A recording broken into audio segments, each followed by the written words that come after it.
I quietly canceled my own life insurance policy, $750,000, and did not tell a soul. That evening, when I walked through the door still covered in coal dust, Patricia was already on the phone with her lawyer. The moment she saw my face, she hung up. I laid a single bank statement on the kitchen table.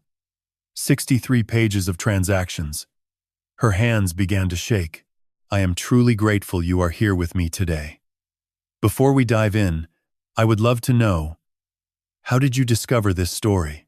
Was it through a friend sharing it, the algorithm bringing us together, or have you been following along from the beginning? Drop a comment and let me know. Your engagement means everything to me. Quick reminder, this narrative weaves together fictional elements, designed for entertainment and reflection. While names and places are imaginary, the lessons about boundaries, self-worth, and protecting yourself are genuinely valuable and worth considering. The pharmacy counter smelled like rubbing alcohol in fluorescent light. That particular chemical brightness that makes everything look sick. I stood there in my work jacket, the one with the reflective strips peeling off at the shoulders, and handed the girl my debit card. Lung medication, $63. Same prescription I had been filling every month for 2 years. She swiped it. Waited. That apologetic look crossed her face before she even opened her mouth. I am sorry, sir. It has been declined. Insufficient funds. I stared at her. My ears were still ringing from 12 hours of machinery noise, 950 feet below the surface of McDowell County, West Virginia. My hands were black up to the wrists. 3 fingers on my left hand did not bend right anymore. Had not since the roof collapse in Tunnel 7, 12 years back. I smelled like sulfur and sweat and diesel exhaust. And this girl was telling me my card would not work. That cannot be right, I said. My check deposited Friday. She glanced at the machine, back at me. Would you like to try again? I shook my head. Pulled 2 20s and a 10 from my wallet. Emergency cash. The kind you keep folded behind your license for moments exactly like this. She took the bills, made change, handed me the white paper bag. I walked out into the November cold, 34 degrees.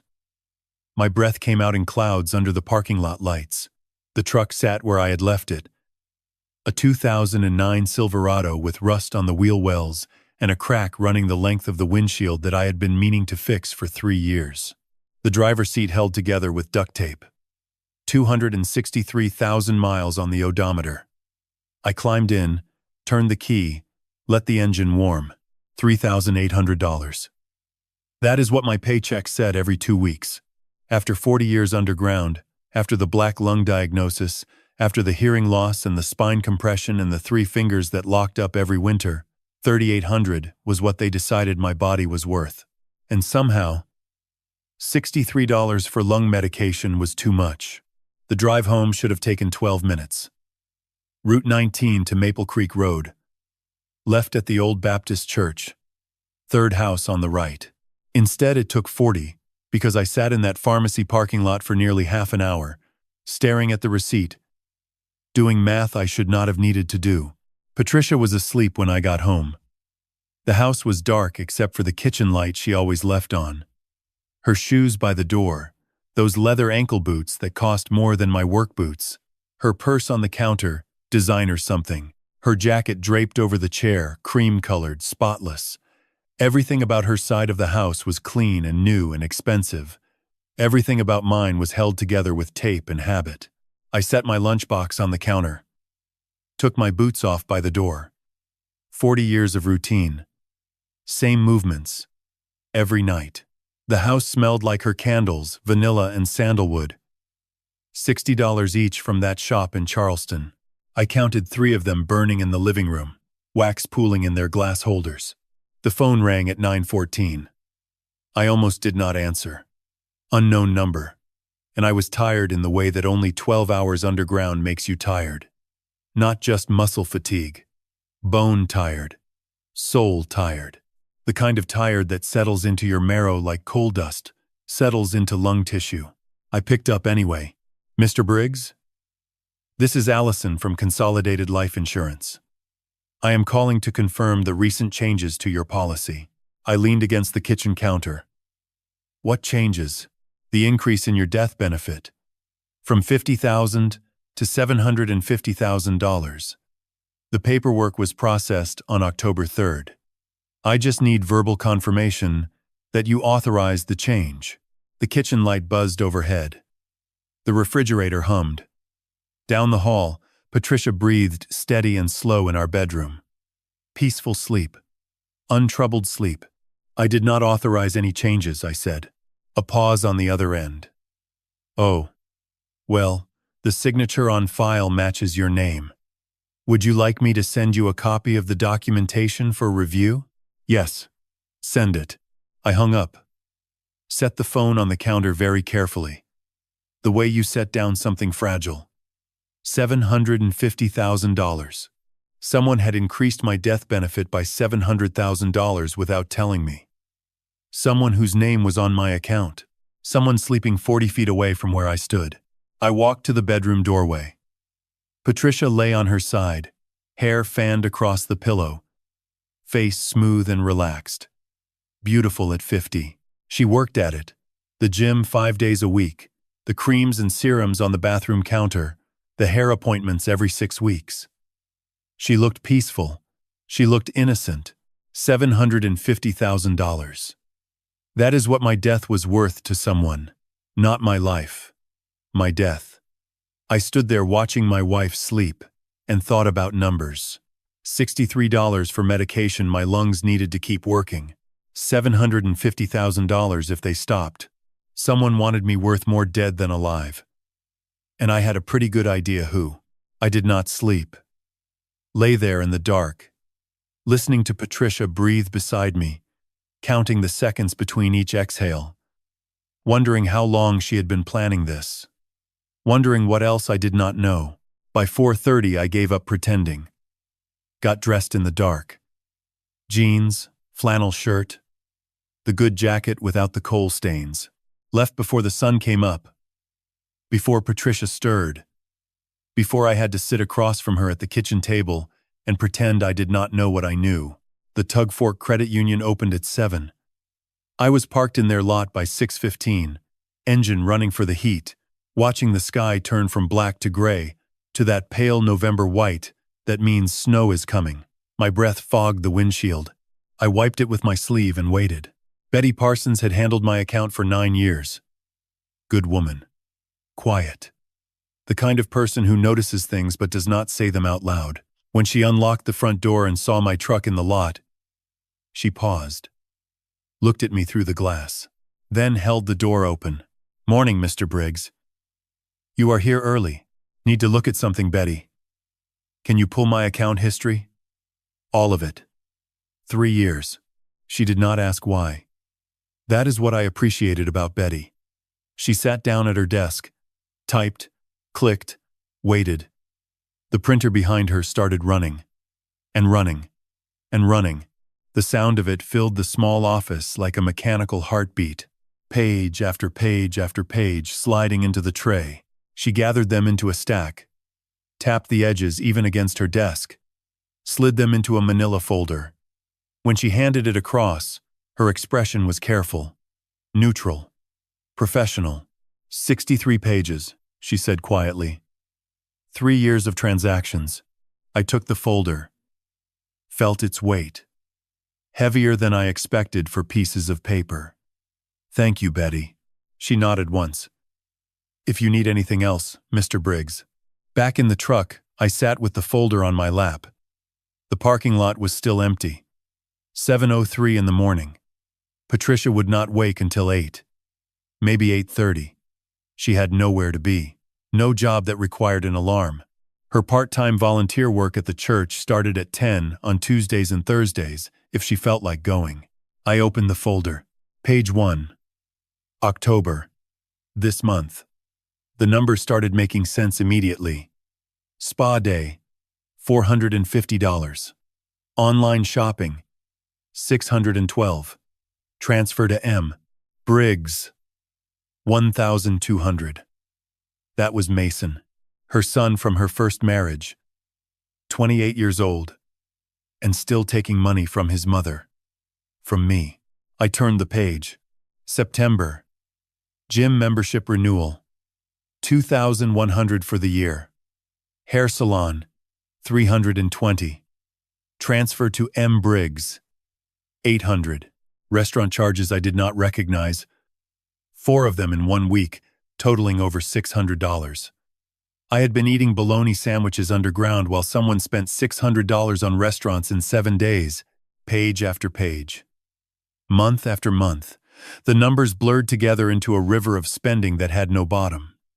August showed a charge for something called elevated life coaching. $500. Then again in September. And October. $1,500 in 3 months for a life coach I had never heard mentioned once. July. A round-trip flight to Las Vegas. Hotel at the Bellagio. 4 nights. $800 a night. Total trip cost. $4,600. I had never been to Las Vegas. I did not know my wife had been either. She told me she was visiting her sister in Richmond that week.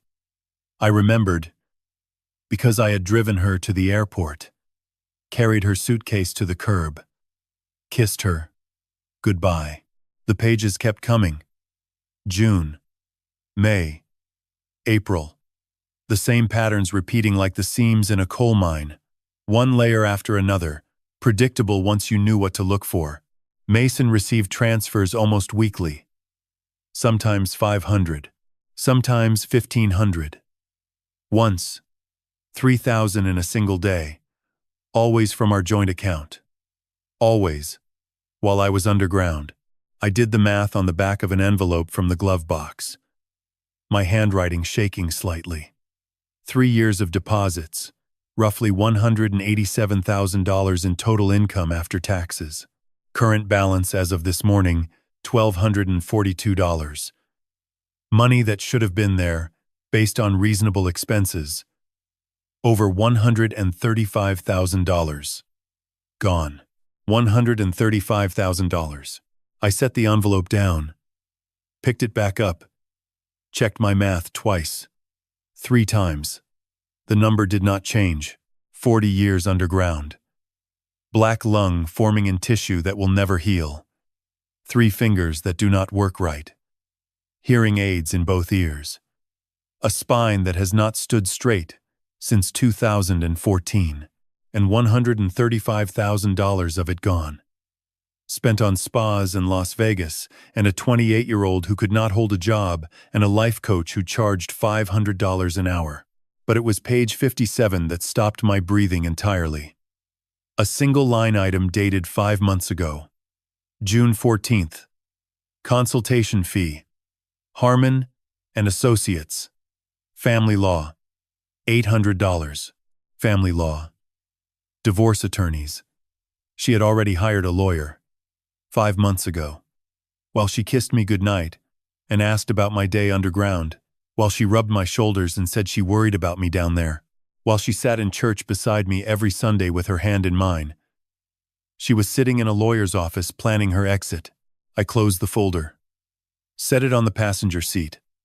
The parking lot had filled up around me. People coming and going. Normal morning in a normal town. And I was sitting in my truck with 63 pages of proof that my marriage was a mining operation. Someone was extracting resources. And I was the seam. My hands were steady. That surprised me. I thought they would be shaking. Instead, something cold and clear had settled into my chest. Not anger. Anger is hot and fast and makes you do stupid things. This was different. This was patience. The kind of patience you learn after 40 years of working in tunnels that can collapse if you move too fast. I would not confront her. Not yet. Not until I knew everything. Not until I had every piece of evidence locked down tight. The way you bolt a roof before you cut the next section. Because a man who panics in a mine gets buried. And I had not survived 40 years underground by panicking. I started the engine. Checked the time. 7:42. I had an 8 o'clock shift. 950 feet below the surface, where men die every year from things they never see coming. I put the truck in gear and drove to work. The folder sat beside me on the seat, like a loaded weapon. The hardest thing I have ever done was not operating a continuous miner in a 42-inch seam. It was not crawling on my belly through a passage so tight my helmet scraped both walls. It was not even the day Tunnel 7 collapsed, and I spent 4 hours breathing through a self-rescuer waiting for extraction. It was sitting across from my wife every evening for 14 days, eating her cooking, watching her smile, and saying nothing. The first night was the worst. I came home from my shift covered in coal dust as always. Patricia had made pot roast. The kitchen smelled warm and rich, the kind of smell that used to make me feel like I had something worth coming home to. She stood at the stove in yoga pants and a cashmere sweater, hair freshly blown out, nails painted a soft pink. "How was your day, honey?" She asked it the same way she always did. Soft voice. Concerned eyes. Hand on my arm as I passed. "Long," I said. "Tired. Sit down." "I made your favorite." I sat. Ate. Watched her across the table. She talked about her day. The church volunteer committee meeting. A new recipe she wanted to try this weekend. Something about the neighbor's dog getting loose again. Normal conversation. Normal evening. Except nothing was normal anymore, and only one of us knew it. That night, I lay in bed and listened to her breathing and thought about Linda, my first wife. 27 years together before the cancer took her. Linda never touched the account without asking. Not once. She would call me at lunch break, 950 feet underground, just to say she was buying new curtains, and was that okay? $40 curtains. And she asked. Patricia spent $4,600 on a Las Vegas trip. Day 2. Day 3. I developed a system. Every morning before my shift, I checked the joint account on my phone, watched the numbers. Tuesday, Patricia spent $312 at a boutique in Charleston. Wednesday, another $500 charge from Elevated Life Coaching. Thursday, transfer to M. Briggs. $600. I wrote it all down in a pocket notebook I kept in my truck. Dates, amounts, merchants. Evidence building. Like layers of sediment. One transaction at a time. On day 5, a Saturday, I came home early from a half shift.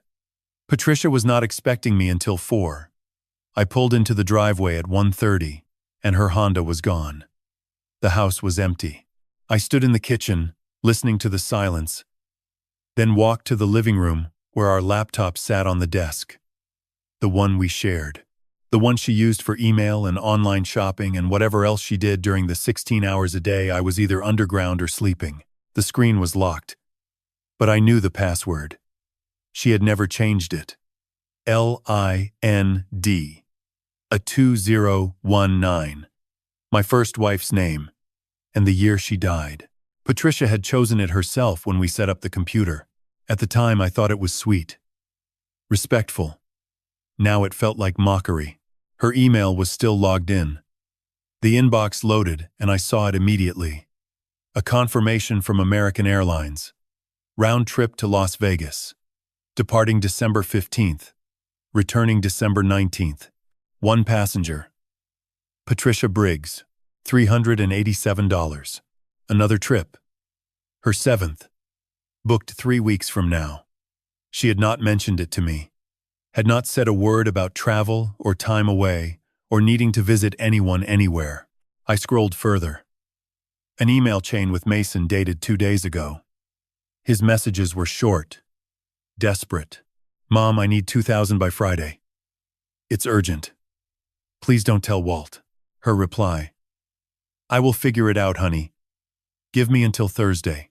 Do not tell Walt. 3 words that confirmed everything. She knew what she was doing. She knew it was wrong.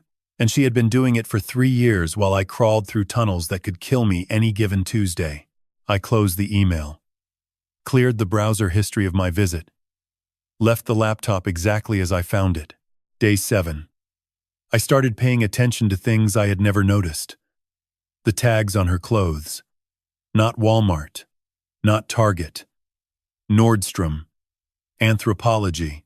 Names I only knew because I saw the charges on the statements. Her closet was full of things with price tags I could not have imagined. $300 jeans. $200 sweaters. Shoes lined up in rows. 20 pairs at least. Some still in boxes, never worn. I looked at my own closet. 4 flannels. 2 pairs of jeans. Work boots held together with boot glue. A suit from 2008 that I wore to Linda's funeral and had not touched since. Day 9. Patricia's Honda sat in the driveway while I was home on a rare day off. She had gone to the gym. I walked out to her car. The passenger seat held a gym bag and a paper shopping bag from a store I did not recognize. In the back seat, a cardboard box half hidden under a blanket. I lifted the blanket. Inside, receipts. Dozens of them.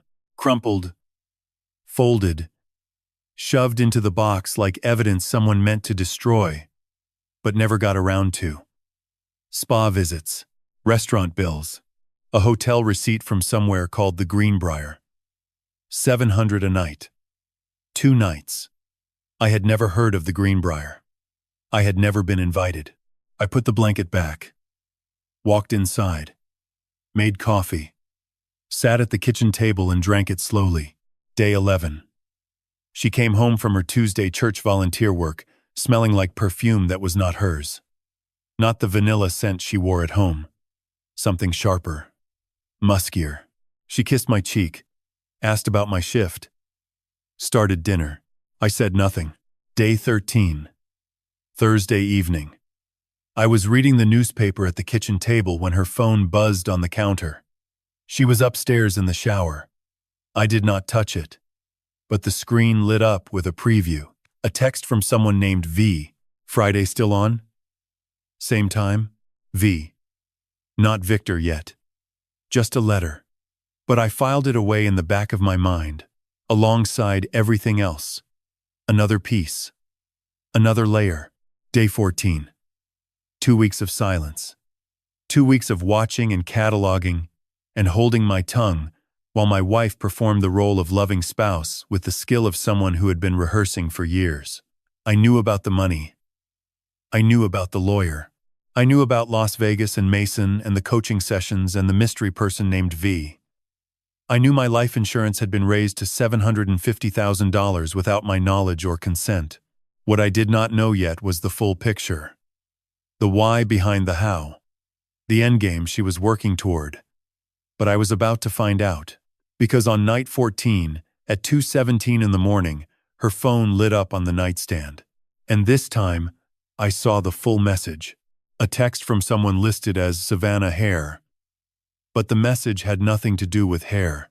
Once this is settled, I will finally be free. Just need to wait it out a little longer. Wait it out. 2 words that hung in the dark bedroom like a verdict. Wait, what out? My retirement? My pension vesting? Or something else, entirely? Something I had already begun to suspect, but had not allowed myself to fully think. My lungs. My age. My job 950 feet underground, where men die every year. She was waiting for something to end.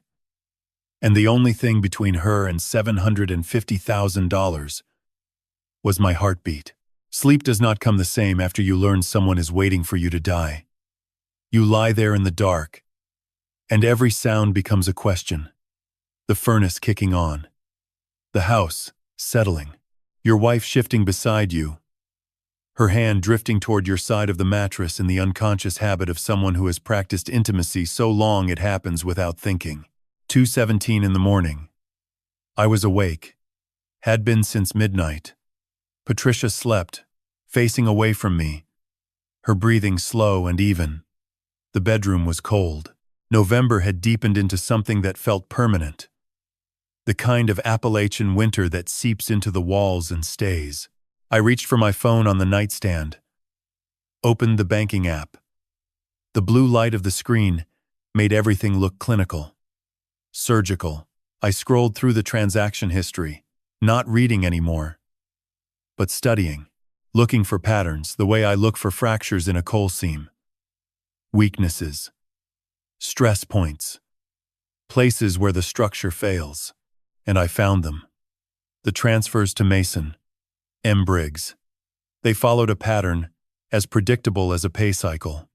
Every 2 weeks, within 3 days of my direct deposit hitting the account, money moved.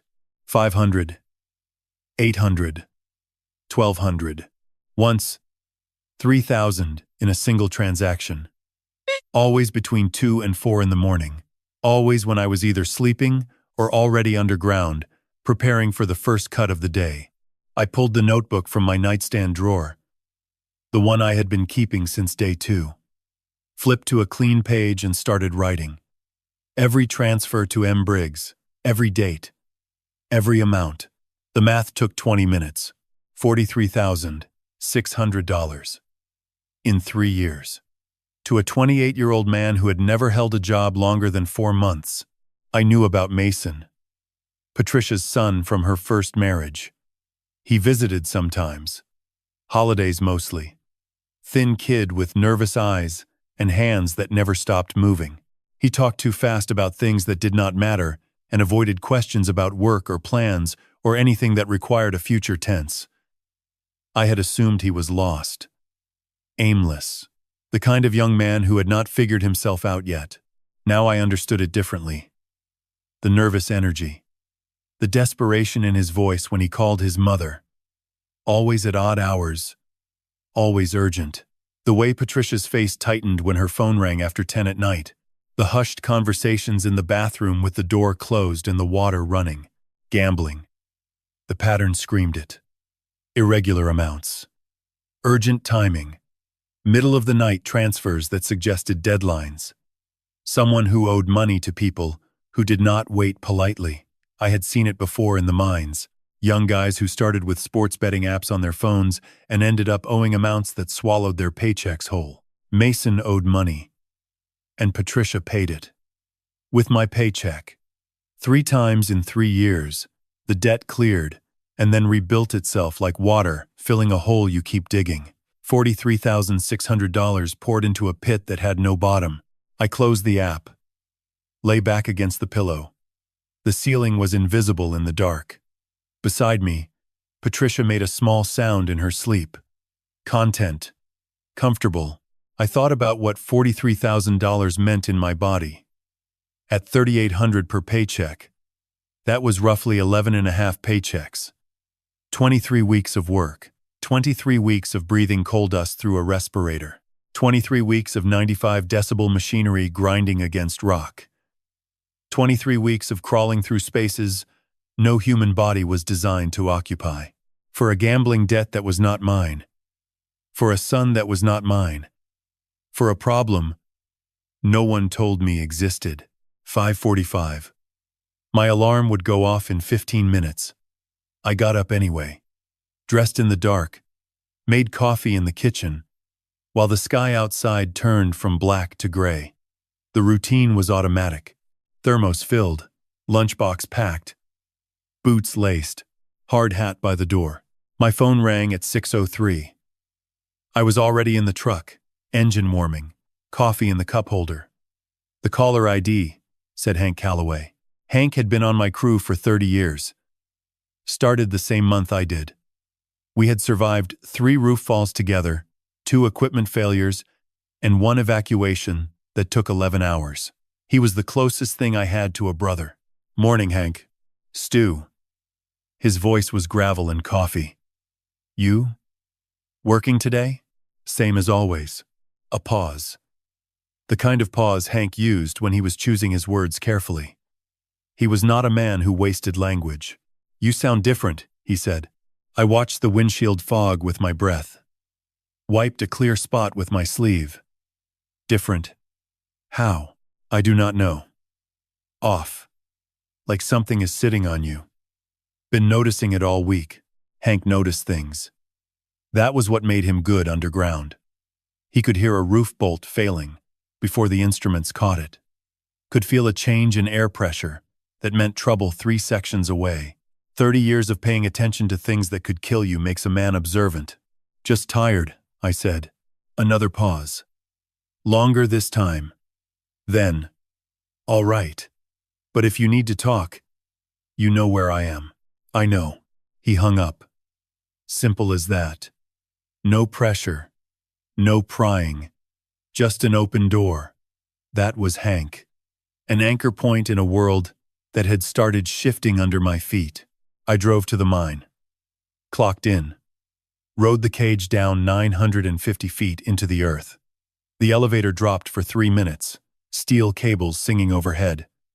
The temperature rising as we descended. At the bottom, the air was 86 degrees and thick with humidity. The ventilation fans roared in the distance, pushing breathable air through miles of tunnel. My crew was already assembling.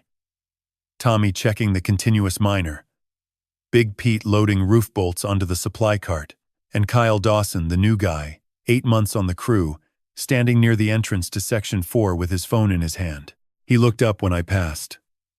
Smiled. "Morning, Mr. Briggs. How are you feeling today?" There it was again. That question. He asked it every morning, every shift, with a consistency that went beyond politeness. I had noticed it starting around week 1 of my silence. Kyle always asking, always watching, always texting someone when he thought no one was looking. "Fine," I said. "Same as yesterday." "Good. That is good." He nodded too eagerly. Slipped his phone into his pocket. I walked past him toward my equipment. Behind me, I heard the faint tap of fingers on a screen. Sending a message. Reporting in. To who? The answer was forming in my mind like a crack spreading through limestone. Slow. Inevitable. Following the fault line to its source.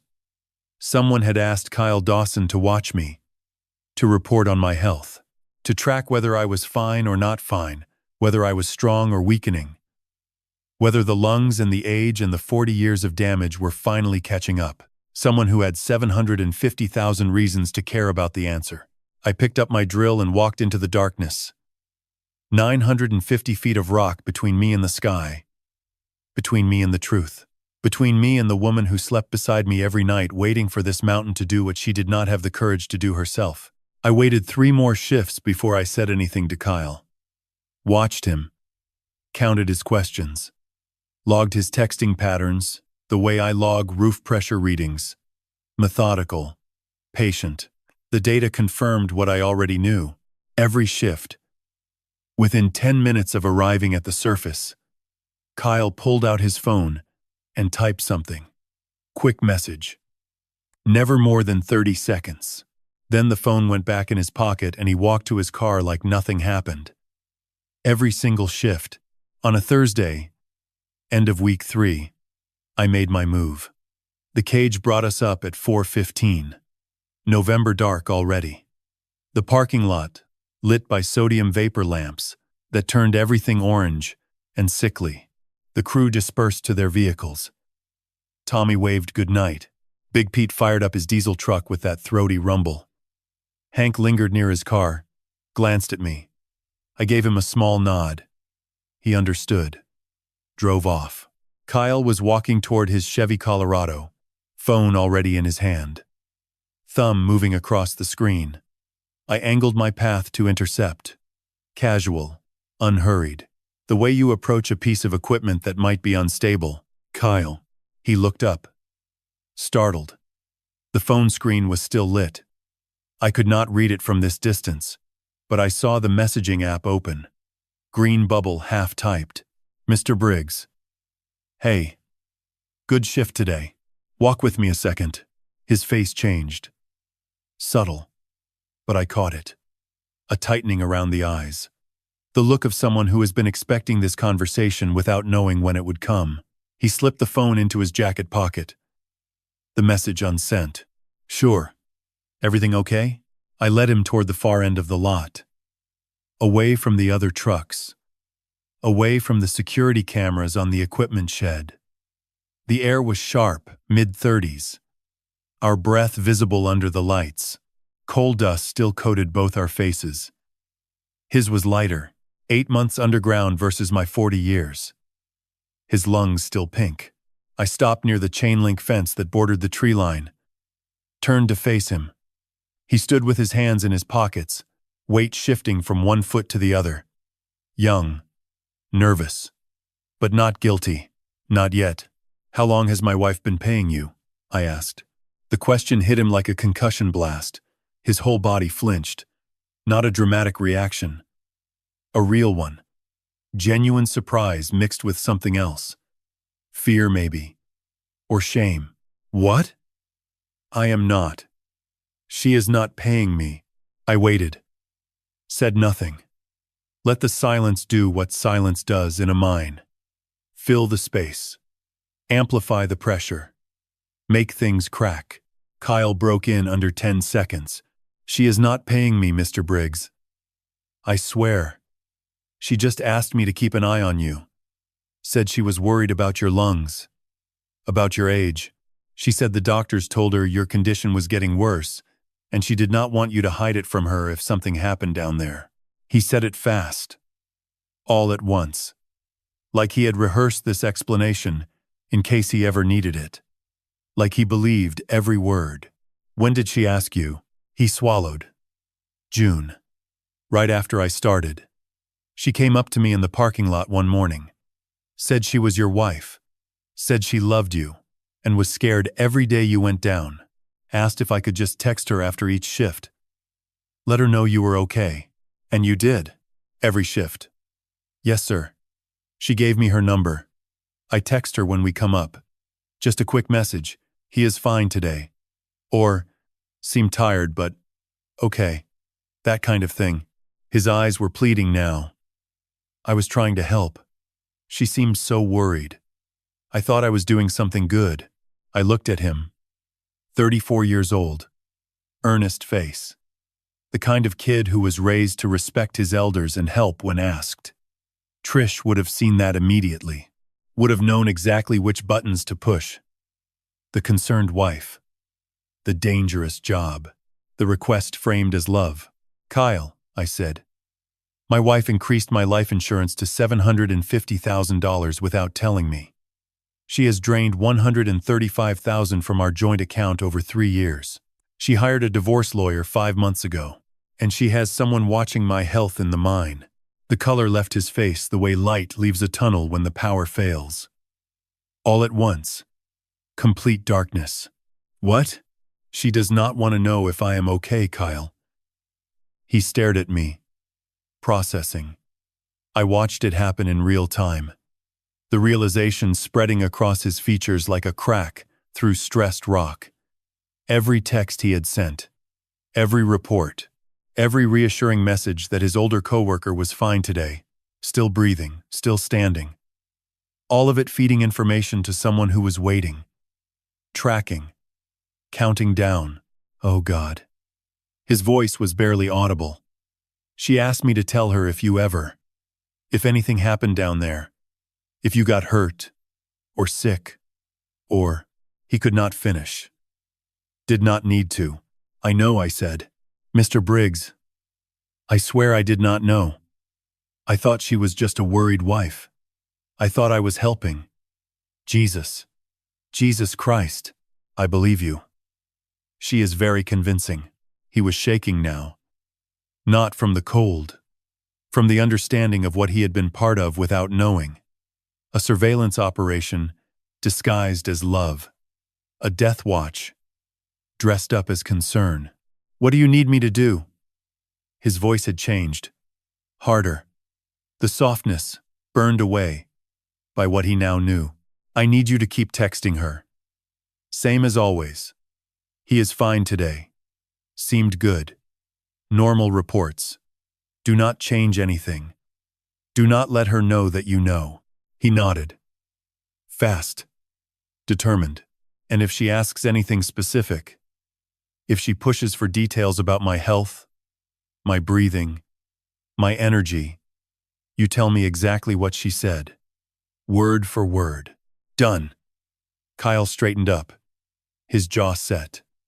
The nervous kid from 5 minutes ago was gone. In his place stood someone who had been lied to and did not appreciate it. "I will not let her use me against you, Mr. Briggs."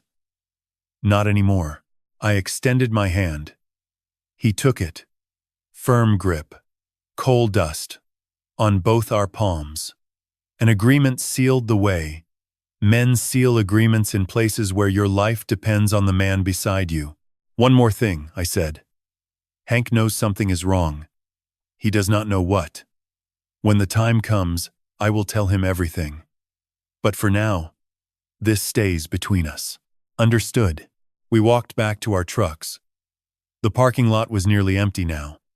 Just my Silverado and his Colorado under the orange lights. He stopped at his door, turned back. "Mr. Briggs, how long are you going to wait?" I thought about that. The trust was not set up yet. The insurance was still active. The divorce papers did not exist. I had evidence, but no protection. A man who detonates a charge before the tunnel is secure buries himself along with the rock, long enough to make sure she cannot take anything else from me. Not my house. Not my pension. Not my life. He nodded once. Got in his truck. Started the engine. Before he pulled away, I saw him reach for his phone. Type something quick. Then drive off into the November dark. I knew what the text said. Same thing it always said. "He is fine today." Seemed normal, but nothing was normal. And fine was the last thing I was. I was awake, alert, building something in the darkness that she could not see coming. The way you set charges deep in a seam. Silent work, careful placement. And when the time came, one detonation that brings the whole structure down. Ray Womack's office sat above the hardware store on Main Street in Welch.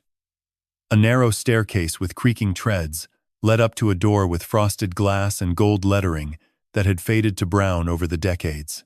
The hallway smelled like old paper and pipe tobacco and something else. Furniture polish, maybe.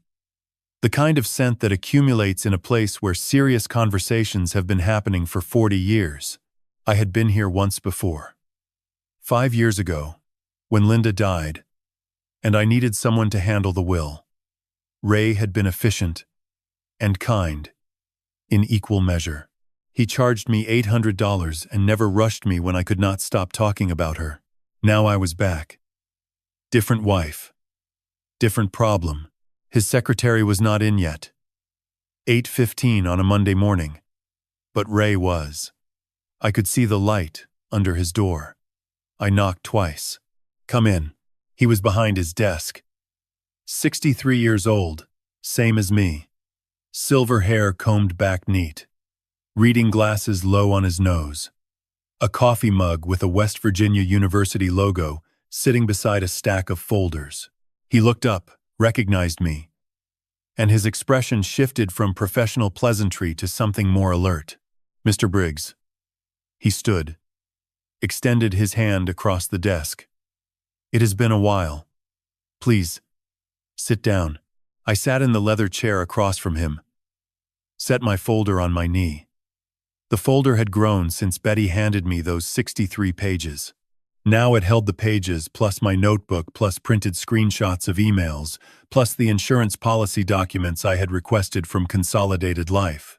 Ray settled back in his chair. Studied me the way a doctor studies a patient before asking what hurts. "What can I do for you, Walt?" "I need to protect myself," I said. "From my wife." He did not flinch. Did not raise an eyebrow. Just nodded once and picked up a pen. "Tell me everything." So I did. Start to finish. The declined card. The insurance call. The 63 pages. $135,000 missing. The Las Vegas trips disguised as family visits. Mason's gambling debt. The life coaching charges. The text messages. The young man on my crew recruited to report on my health. And the divorce lawyer. Harmon and Associates. 5 months ago. Ray wrote steadily through all of it. His pen never paused. When I finished, the silence in the office was thick enough to press against my chest. He set his pen down, removed his glasses, pinched the bridge of his nose. "Walt, he said carefully. What you are describing involves multiple potential criminal charges. The insurance increase, without your consent, is fraud. Depending on the amount and the state laws, we are looking at a felony. The unauthorized access to your account, the pattern of concealment, the recruitment of a third party to monitor your health condition. All of this paints a picture that any prosecutor would find very interesting. I nodded. I am not interested in sending her to prison. What are you interested in? Keeping what is mine. My house, my pension, my savings, whatever is left of them, and making sure she cannot touch me after this is over. Ray leaned back, tapped his pen against the desk. All right, here is what I recommend. First, an irrevocable trust.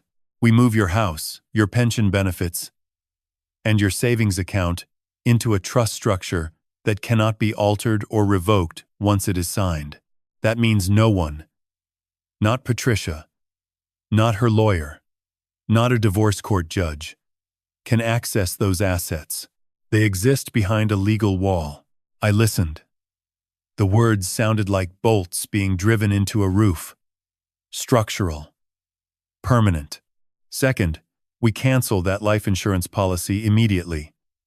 You did not authorize the increase.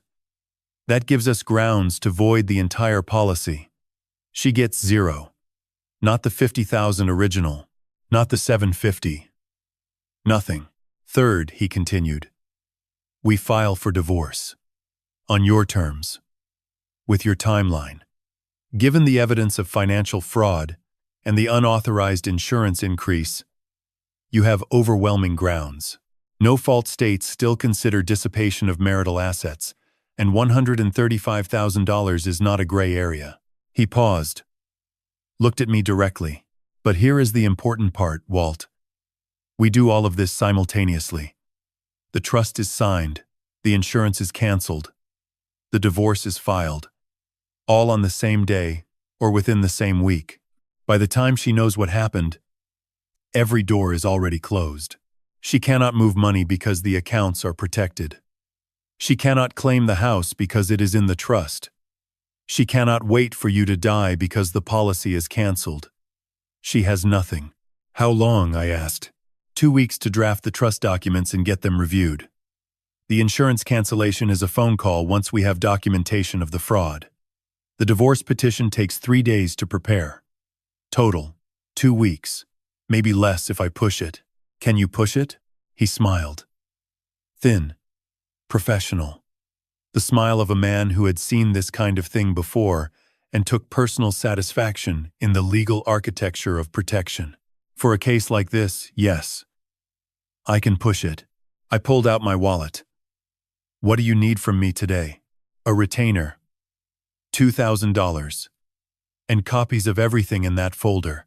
I will need the insurance policy, the bank statements, screenshots of the emails, and a written statement from the young man on your crew.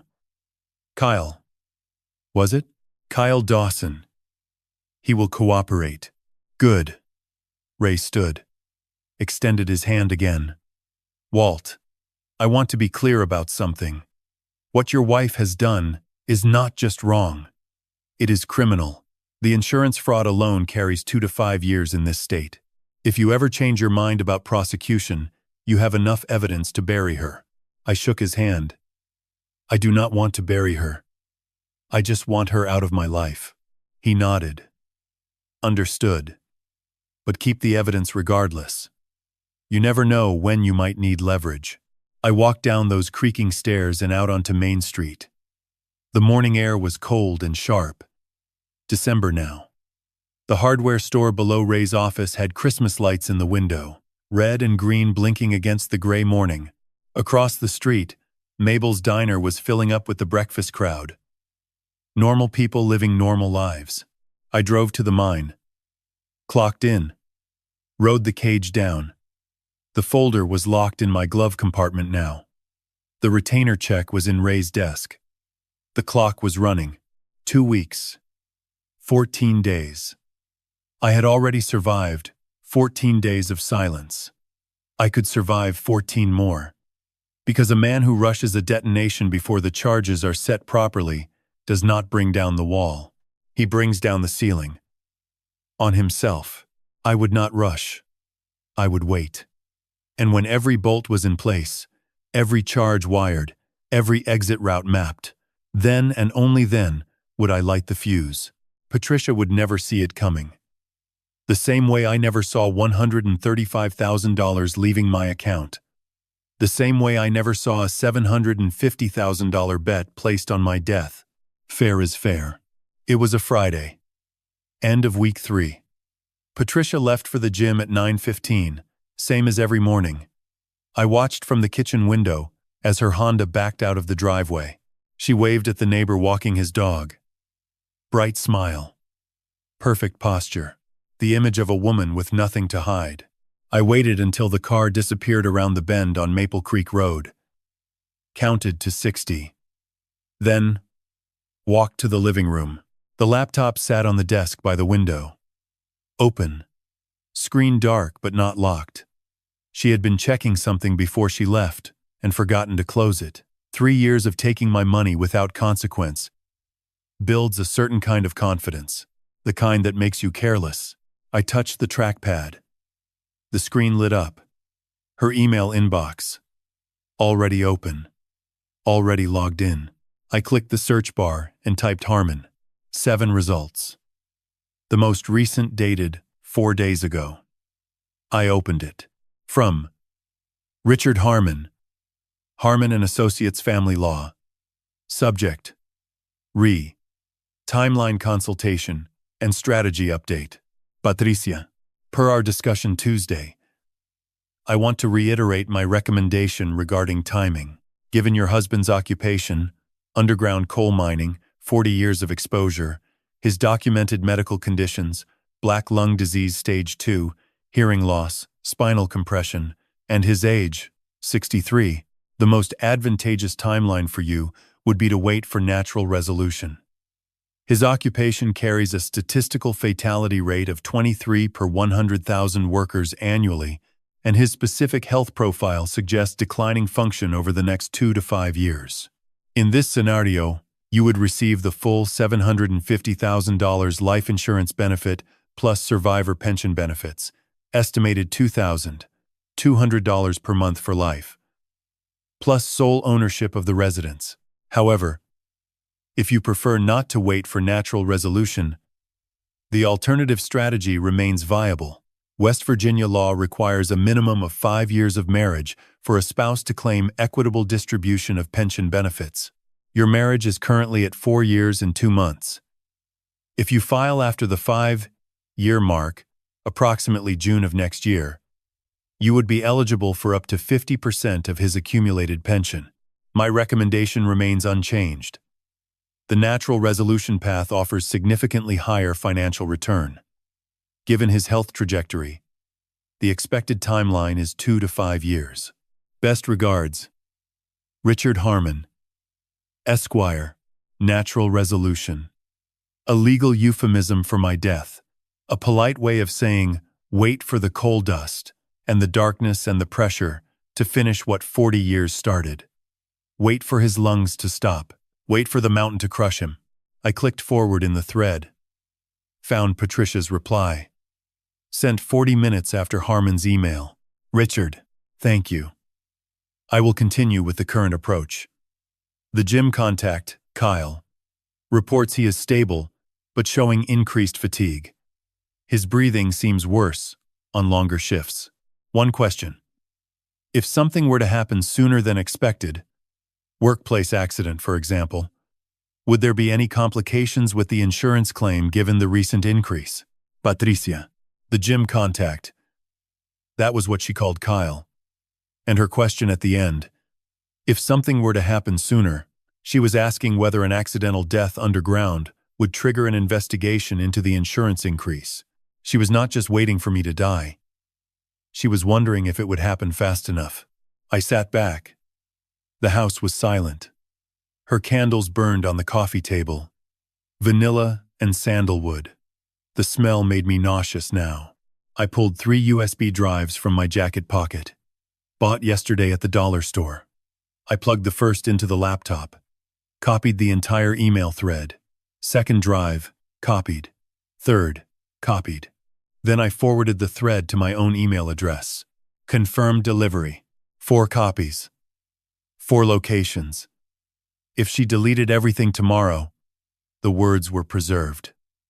Natural resolution. The gym contact. If something were to happen sooner, I closed the email. Cleared my search history. Returned the screen to exactly what it showed when I found it.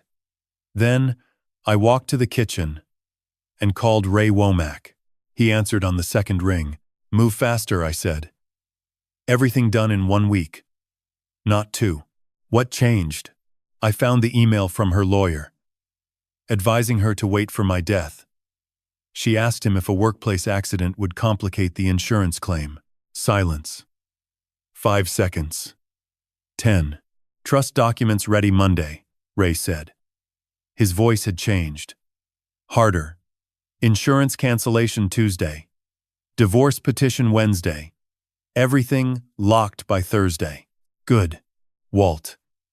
Keep those emails safe. What you described is not just fraud. It is conspiracy. If anything happens to you, those emails are evidence of motive. Nothing is going to happen to me, I said. Not anymore. I hung up. Outside the window, the first snowflakes of December drifted past, small and light. The way things start before they become something you cannot stop. She would not get 5 years. She would not get 5 weeks. She would not get one more paycheck from the man whose death she was planning around like a vacation. The gym contact reports he is stable but showing increased fatigue. I was not fatigued. I was awake. And every hour that passed brought me closer to the moment when Patricia Briggs would learn what it feels like when the ground opens beneath you without warning, the way it feels every day. 950 feet underground. My lungs decided to remind me they were dying on a Tuesday afternoon. 950 feet below the surface, with 200 tons of rock between me and the sky. It started small. A tightness in my chest during the second half of the shift. I had felt it before. Coal dust builds in your airways over decades, coating the tissue like sediment in a drainage pipe. You learn to breathe around it. Shallow breaths, controlled. The respirator helps, but does not fix what is already damaged. I was operating the continuous miner. Section 4. East Corridor. The machine weighed 22 tons and made a sound like the earth being torn apart from the inside. 95 decibels even with the hearing protection. The air was 87 degrees and thick with moisture. Sweat ran down my back inside the coveralls. Normal conditions. Normal day. Then the cough hit. Not the usual morning clearing. Something deeper. Something that grabbed my lungs from the inside and squeezed. I doubled over the control panel. The machine ground to a stop as my hand slipped from the lever. The coughing would not end. Each spasm pulled the next one forward like links in a chain. I could not breathe in. Could only push air out in violent bursts that tasted like copper and coal. My vision narrowed. The edges going gray, then black. Hank was beside me in seconds. I did not hear him approach over the ringing in my ears, but his hand was on my shoulder. Solid. Steady. Walt. Walt. Look at me. I tried to straighten up. Another cough folded me back over. Something warm hit my palm when I covered my mouth. I looked down. Saliva streaked with black. Not blood. Coal dust. But enough of it that my body was rejecting what it had been absorbing for 40 years. Sit down. Right now. Hank's voice carried the authority of a man who had pulled people from cave-ins. He did not ask. He told. He lowered me against the tunnel wall. The rock was cool through my coveralls. Hank grabbed the radio from his belt. Surface. This is Calloway in Section 4 East. Need medical at the cage. Briggs is down. Breathing difficulty. The radio crackled. Copy that. Medical. Standing by. How fast can you get him to the elevator? 10 minutes. Maybe less. Those 10 minutes were the longest of my life. Hank half carried me through the tunnel. My arm over his shoulder, his grip around my waist, my feet barely finding the ground. The ceiling was low here, 4.5 feet. We moved hunched, nearly crawling, while my lungs fought for every cubic inch of air. The cage was waiting. The steel elevator that hauled men and equipment up and down the shaft. 950 feet. 3 minutes of vertical travel that felt like 30. The cable hummed above us. The walls of the shaft blurred past. And slowly, degree by degree, the air cooled and thinned, and my lungs began to remember how to work. At the surface, the November sun hit my eyes like an assault. Too bright, after hours in artificial light. The mine medic was there with his kit. Oxygen mask over my face immediately. Blood pressure cuff on my arm. Pulse oximeter on my finger. 148/92. Oxygen at 93%. Heart rate 106. The numbers meant something to him. To me, they were just confirmation of what I already knew. My body was failing. 40 years of coal dust was winning. They drove me to McDowell County General in the company truck. Hank rode with me. Did not say much. Just sat there with his hand on my shoulder when the coughing returned. Present. Reliable. The way he had been for 30 years. The emergency room was bright and cold and smelled like bleach. They put me in a bed. Wires everywhere. Monitors beeping. A nurse with kind eyes and efficient hands. Blood draw. Chest x-ray. Breathing test where they made me blow into a tube until I thought my lungs would collapse entirely. Dr. Patel came in after an hour. Young man. Maybe 40. Dark hair. Serious eyes behind wire-frame glasses.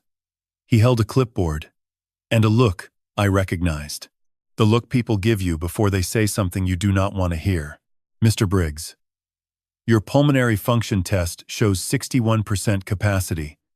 That is a significant decline from your last test 8 months ago, which showed 68%. 7% in 8 months. Your chest x-ray confirms progression of your pneumoconiosis. Black lung, in common terms. You are transitioning from stage 2 to early stage 3. At this rate of decline, we are looking at potentially 50% capacity within 18 months. He let that settle. 50% capacity meant supplemental oxygen, meant disability, meant the end of everything I had built my life around. My strong recommendation is early retirement, Mr. Briggs. Continued exposure to coal dust will accelerate this significantly. Every shift you work is measurably reducing your remaining lung function. I lay there staring at the ceiling tiles, counting the tiny holes in the acoustic panels, thinking about the email on the laptop. His specific health profile suggests declining function over the next 2 to 5 years. The lawyer had been right. My body was on the schedule Patricia was betting on. She arrived at 6:15. I heard her heels on the linoleum before I saw her. Quick steps. Urgent. She came through the curtain with wide eyes and flushed cheeks, out of breath herself, though her lungs worked perfectly fine. Oh God, Walt. Oh, honey. Are you okay? What happened? They called me. Said you collapsed. She took my hand. Both of hers wrapped around mine. Warm, trembling. Her eyes filled with tears that spilled down her cheeks. She leaned in and pressed her lips to my forehead, stroked my hair back from my face. The smell of her perfume. That vanilla, those $60 candles in human form. I was so scared, she whispered. When they called, I thought the worst. I watched her cry. Studied the tears the way I had studied the bank statements, looking for patterns, for tells, for the thing that did not fit, and I found it. In her eyes, behind the tears, behind the performance of concern, there was a flicker of something else. Brief, almost invisible, the way a crack in a support beam is almost invisible until the weight shifts. Calculation. She was calculating. Is it the lungs? She asked. Is it getting worse? Not a question a worried wife asks first. A worried wife asks, are you okay? Are you in pain? What can I do? She asked about the diagnosis, about the progression, about the timeline. The doctors say I need rest. I said, couple days off. Nothing serious. Relief washed over her face. But which kind? Relief that I was okay? Or relief that it was not over yet? That the policy was still active? That the bet was still running? She squeezed my hand. We will get through this, honey. Together. Whatever you need. I squeezed back. Looked her in the eyes. Smiled. Thank you, sweetheart, I said. That means everything. She had no idea what she was looking at. A man who knew every number, every email, every lie. A man who had 5 days left before the trust was signed, the insurance canceled, and the divorce filed. A man whose body might be failing, but whose mind had never been sharper. She held my hand and told me she was terrified of losing me. And I thought the same thing I had been thinking for 3 weeks now. You are not terrified of losing me. You are terrified of losing what I am worth. They released me Wednesday evening with a prescription for a stronger inhaler and instructions to rest for 72 hours. Patricia drove me home. Attentive. Solicitous. Her hand on my knee during the drive, asking if I wanted soup or tea or the heating pad for my back. Playing the role with precision. By 10:30 she was asleep. I was not. I lay in the dark and listened to the house settle around me. The furnace clicking on. The wind pressing against the windows. December now. Full winter. The bedroom was warm, but I felt cold from the inside out. The kind of cold that has nothing to do with temperature. At midnight I slid out of bed. Careful. Slow. Patricia did not stir. I took my phone and the pocket notebook and walked barefoot to the kitchen. Closed the door. Turned on the small light above the stove. The one that cast everything in a dim yellow glow. I opened the banking app and began the final accounting. I had seen the numbers before. Individually. Scattered across 63 pages over weeks of observation. But I had never sat down and assembled the complete picture. Tonight, I would. Tonight I would know exactly what my 40 years underground had purchased for someone else. I opened the notebook to a fresh page and wrote the header. 3 years. Total. Mason Briggs. Transfers. I scrolled through every transaction tagged to his name or his initials, counted them one by one. $43,600. I had already calculated this, but seeing it written in my own hand made it different, more real. $43,600 fed into a gambling addiction that no one told me existed. Las Vegas. Flights, hotels, dining, entertainment. 6 trips confirmed through email. Possibly a 7th booked for December. I added the charges. Flight averages $380. Hotels 4 nights minimum at rates between $400 and $800 per night. Dining and shows. Each trip averaged $3,000 to $4,800. Total across 6 trips, $18,200. 6 vacations I was never invited to. Never told about. 6 times she kissed me goodbye at the airport and lied about where she was going. Spa and wellness. Valley Creek Spa. Appeared 41 times across 3 years. Average charge $420. Total. $17,220. Hair salon every 6 weeks. $320 each visit. 26 visits.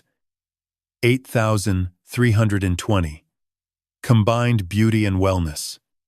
$25,540. Shopping. Nordstrom, Anthropologie, Saks Fifth Avenue online, boutiques in Charleston I had never heard of. The charges were relentless. Weekly sometimes. 300 here. 600 there. 800 once. I stopped counting individual transactions and totaled the category. $31,000. $400. Then I reached the line item I had been circling for weeks. Elevated life coaching. $500 per session.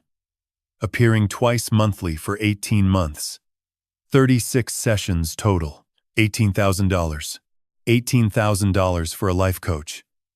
I picked up my phone, opened Google, typed Elevated Life Coaching West Virginia. Nothing. No website. No business listing. No social media presence. A company that charged $500 per session and did not exist online. I tried a different search. Elevated Life Victor, West Virginia. Still nothing. Then, Elevated Fitness, Victor, Charleston, WV. There it was. A Facebook page. Elevated Fitness and Wellness. Personal training by Victor Gaines. The profile picture showed a man in his mid-30s. Athletic build. Square jaw. Dark hair styled with product. Confident smile. The kind of man who knows he is attractive and uses it like a tool. I clicked through his posts. Workout videos. Motivational quotes. Client testimonials. And photos. Dozens of them. Victor with clients. Victor at fitness events. Victor at a charity gala in Charleston. And one photo from August. Victor at a restaurant. A woman beside him. Her face turned slightly away from the camera, but I recognized the earrings. Gold hoops. I had bought them for Patricia's birthday last year. $180 at the jewelry store downtown. I kept scrolling. Found another. Victor and the same woman at what looked like a rooftop bar. City lights behind them. Her hand on his arm. His hand on her waist. Familiar body language. Intimate. $18,000. 36 sessions. Twice a month for 18 months. Not life coaching. Not personal training. An affair. 18 months of it. Paid for with my money. Scheduled while I was 950 feet underground, breathing poison for $3,800 every 2 weeks. I closed the phone. Set it face down on the table. The kitchen was silent. The stove light hummed. Outside the window, darkness. Total. Complete. I wrote the final column in my notebook. Mason gambling. 43,600. Las Vegas trips. 18,200. Spa and beauty. 25,540. Shopping. 31,400. Victor Gaines. 18,000. Lawyer. Miscellaneous. Estimated. Minus total. Grand total confirmed. $136,740. 136,000. Earned in tunnels where the air could kill you. Where the ceiling could fall without warning. Where men younger and stronger than me had died or been broken beyond repair. Every dollar converted from my body into her life. I had everything now. Every name. Every number. Every lie mapped and documented. Mason's gambling. The Vegas trips. The shopping. Victor Gaines. The lawyer. The insurance. Kyle. The email about natural resolution. All of it assembled like charges set into a coal seam. Wired. Ready. I looked at the clock. 3:17 in the morning. The same hour she used to transfer money while I slept. The symmetry was not lost on me. I picked up the phone and typed a text to Ray Womack. I knew he would not see it until morning. That was fine. Set the date. This Friday. I have everything. Then I walked back to the bedroom. Slid under the covers. Patricia shifted toward me in her sleep. Her hand found my arm. Warm fingers against my skin. The hand of a woman who had spent $136,000 of my money on another man, a gambling addict, and 6 vacations I did not know about. 4 days. Monday, the trust. Tuesday, the insurance. Wednesday, the divorce filing. Thursday, Ray confirms everything is locked. Friday, I sit her down and show her one bank statement. Just one page. The one with Victor's name on it 12 times. Monday morning I drove to Ray Womack's office before the sun cleared the ridgeline. December cold. 16 degrees. The windshield took 5 minutes to defrost. My breath hung in the truck cab like smoke. Ray was waiting with the documents spread across his desk. 27 pages of legal language that would build a wall between my assets and anyone trying to take them. The irrevocable trust. My house, my pension, my savings account, all of it. Moving behind a structure that could not be undone. Not by Patricia. Not by her lawyer. Not by a divorce court. I read every page. 40 years of signing safety reports underground taught me never to put my name on something I have not read completely. Ray waited patiently. Coffee growing cold on his desk. At 8:45 I signed the final page. Ray notarized it. Stamped it. Filed it. It is done, he said. As of this moment, those assets exist in trust. She has no legal claim. I nodded. Set the pen down. One day. One signature. One wall built. Tuesday I took my lunch break at the surface and drove to the credit union. Betty was behind her desk. I handed her the documentation from Ray. A letter authorizing the transfer of my savings into the trust account. She processed it without questions. Then I drove to the edge of town where cell service was reliable and called Consolidated Life Insurance. The woman on the phone was professional, cheerful in that corporate way. I told her I wanted to cancel my policy entirely. She asked why. I told her the increase had been made without my authorization, that I had documentation of fraud, that my lawyer had advised cancellation. A pause. Then forms. Then confirmations. Then a reference number. Policy canceled effective, immediately. No payout to any beneficiary. $750,000 of motivation, gone. I sat in my truck after the call ended. Looked at the reference number written on the back of a gas receipt. 8 digits that meant Patricia's primary investment in my death had just evaporated. If I died tomorrow, she would receive nothing. Not a dollar. The thought made me smile. A real smile. The first one in weeks. Wednesday. Ray filed the divorce petition at the McDowell County Courthouse. I was underground when it happened, 950 feet below, cutting coal, breathing through my respirator. While above me, the legal system began the process of severing my life from a woman who had been planning to profit from its end. Kyle found me during lunch break. Sat beside me on the metal bench in the crew room. Kept his voice low.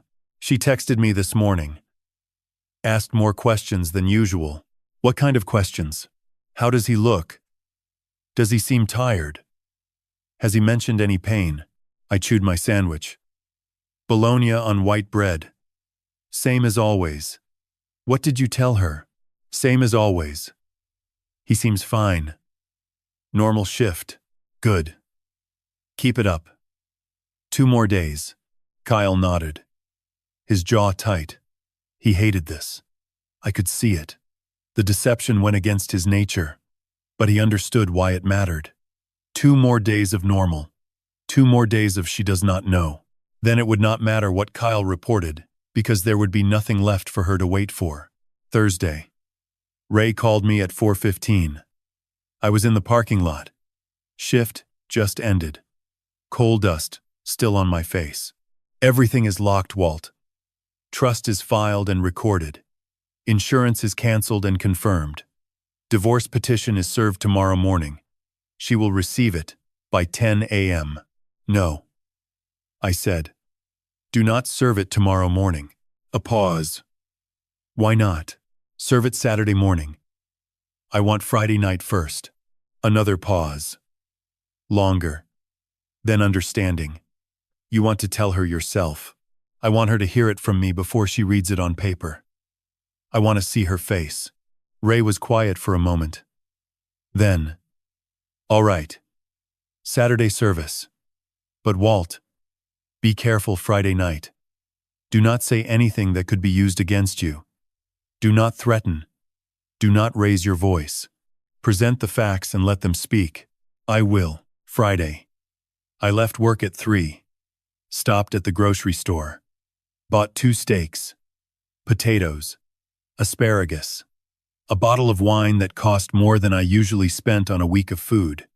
The cashier looked at me. Coal dust still in my hair. Buying filet mignon. I must have looked like a man planning something. I was. At home, Patricia was upstairs. I heard the shower running. The blow dryer after. She was getting ready for something. I did not know what. Did not care. By tonight, it would not matter. I cooked. The kitchen filled with the smell of butter and seared meat and roasted garlic. I set the table. 2 places. The good plates that had been wedding gifts 4 years ago. Cloth napkins. The wine opened and breathing. Patricia came downstairs at 6:30. Hair done. Light makeup. A soft blue sweater I had never seen before. She stopped at the bottom of the stairs and looked at the table. Her eyebrows rose. Walt, what is all this? I pulled her chair out. Wanted to talk to you about something important. Our future. The words landed exactly as I intended. Her face softened. A smile spread. Warm. Relieved.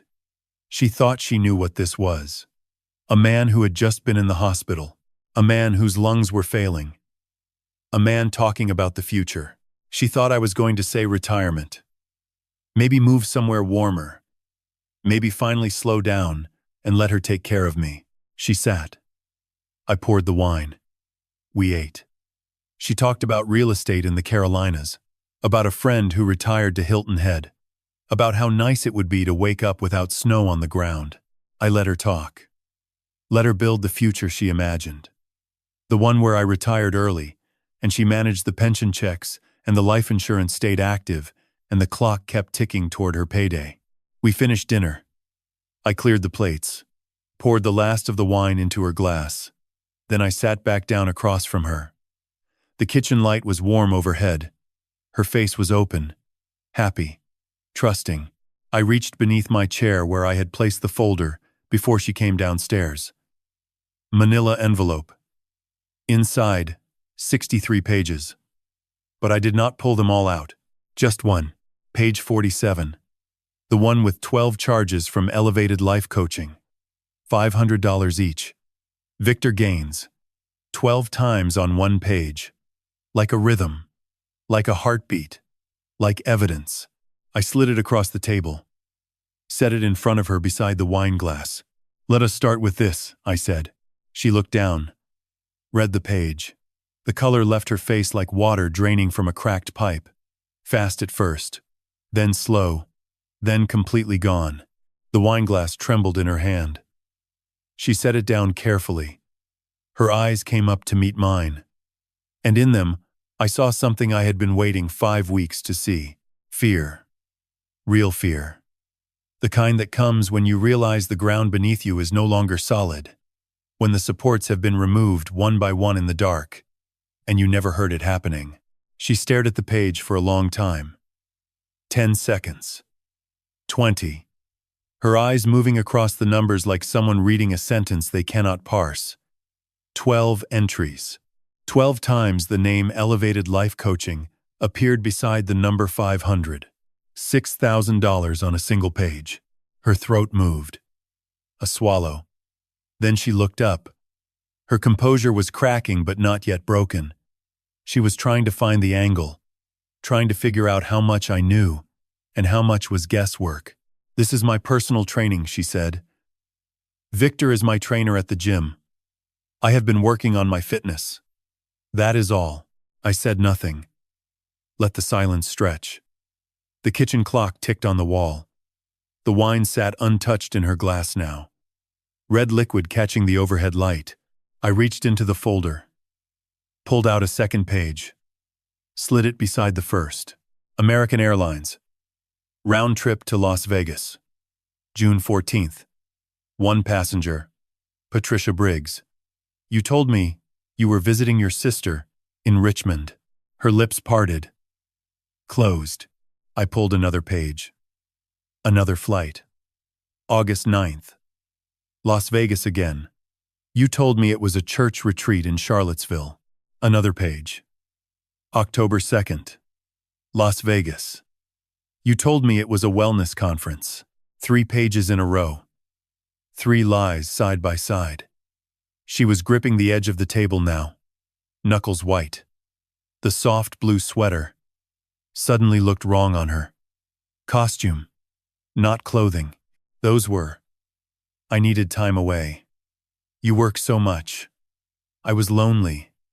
It was just. I held up my hand. Not finished. I reached deeper into the folder. Pulled the pages I had flagged with yellow sticky notes. The transfers. The 3 a.m. transfers. December 14th. 2:47 in the morning.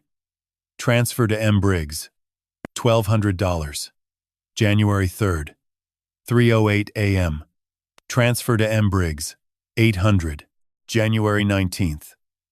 2:22 a.m. Transfer to M. Briggs. 2,000. I laid them out one by one. A line of paper stretching across the table between us. $43,600 to Mason over 3 years. All while I was sleeping or underground. All between 2 and 4 in the morning. He needed help. Her voice broke on the last word. He is my son. He was in trouble. Gambling trouble, I said. She flinched like I had hit her. You paid his gambling debts 3 times. And each time he ran it back up. $43,600 of my money into a hole that has no bottom. You do not understand what it is like to watch your child suffer. I understand what it is like to work 12 hours in a tunnel that could collapse on me. I understand earning $3,800 every 2 weeks while someone spends it at 3 in the morning without asking. She was crying now. Tears running down both cheeks. Her mascara holding for now, but not for long. The performance of grief, or the real thing. I could not tell anymore, and had stopped caring about the difference. I pulled more pages. The spa charges. 41 visits. $420 average. I read the total. $17,220 at Valley Creek Spa.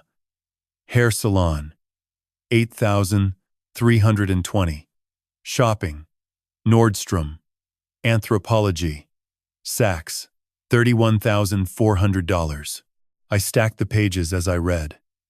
Building a wall of paper between us. Evidence piling up like overburden in a strip mine. Layer after layer of what she had taken. Stop, she said. Please, stop. I did not stop. I pulled out the notebook. The one I had been keeping since day 2. Opened it to the final page. The summary. My handwriting in neat columns. Total deposits over 3 years. $187,000. Current balance. $1,242. Total. Spent without my knowledge or consent. $136,740. I set the notebook on top of the pages. Let her read it. $136,000, I said. That is what 40 years underground bought. That is what my lungs purchased. My hearing. My spine. 3 fingers that do not bend. A body that has been damaged in ways that will never heal. All of it converted into spa days and Las Vegas and your son's gambling debts and 18 months of visits to a man named Victor Gaines, who is not a life coach. She was shaking her head. Back and forth. Small movements. Like someone trying to shake water from their ears. Trying to unhear what could not be unheard. You do not understand, she whispered. I was unhappy. I was suffocating in this house. You were gone all the time. Underground. I was alone. You were alone with $136,000 of my income. I said. That does not sound like suffocating. That sounds like financing. How dare you? Her voice changed. The tears stopped. Something harder moved behind her eyes. You went through my things. My emails. My accounts. That is an invasion of privacy. I kept my voice level. Steady. The same voice I use when I am telling a new crew member to check their roof bolts because something does not sound right overhead. You went through my paycheck for 3 years, I said. Every 2 weeks for 36 months. Without asking. Without telling. While I was 950 feet underground, risking my life. That is not privacy. That is theft. She stood up. Chair scraping against the floor. Her hands flat on the table, leaning forward. Eyes wild now. Cornered. I am your wife. We share everything. That is what marriage means. Then why did you hire a divorce lawyer 5 months ago? The words hit her like a physical blow. She rocked back. Her mouth opened. No sound came out. Harmon and Associates, I said. June 14th. $800 consultation fee. It is on page 57. The kitchen fell silent. No clock ticking. No refrigerator humming. Nothing but the sound of 2 people breathing in a room where the truth had finally filled every corner. Her mouth moved. How? How did you? But I was not done. The worst page was still in the folder. The one that would end everything. The one that turned this from a story about money into a story about something much darker. I reached for it. One more page. The email. The one about natural resolution. I pulled the page from the folder. Held it for a moment. This was not a bank statement. This was a printed email. Black text on white paper. The words that had kept me awake for 2 weeks. The words that turned my wife from a thief into something worse. I set it in front of her. Flat on the table between the wine glasses and the dinner plates. Between the remains of a meal I had cooked as a final act of theater. Read it, I said. She looked down. I watched her eyes move across the text. Watched her face change as the words registered. Not all at once. In stages. Like a building coming down. First, the windows blow out. Then the walls buckle. Then the whole structure folds in on itself. Her lips moved. Reading silently. I knew which line she had reached by the way her breathing changed. The most advantageous timeline for you would be to wait for natural resolution. Her hand came up to her mouth. Pressed against her lips. Hard. His specific health profile suggests declining function over the next 2 to 5 years. A sound escaped her. Not a word. Not a cry. Something between the two. The sound of someone who has been exposed completely and knows there is no door left to run through. I read the next part aloud. My voice steady. Calm. The way you read safety procedures before entering an unstable section. In this scenario, you would receive the full $750,000 life insurance benefit plus survivor pension benefits, estimated at $2,200 per month for life plus sole ownership of the residence. I let that sit in the air. Watched it land. Then I read her own reply. The one she had typed 40 minutes after receiving her lawyer's email. The gym contact reports he is stable, but showing increased fatigue. His breathing seems worse on longer shifts. Her eyes snapped up.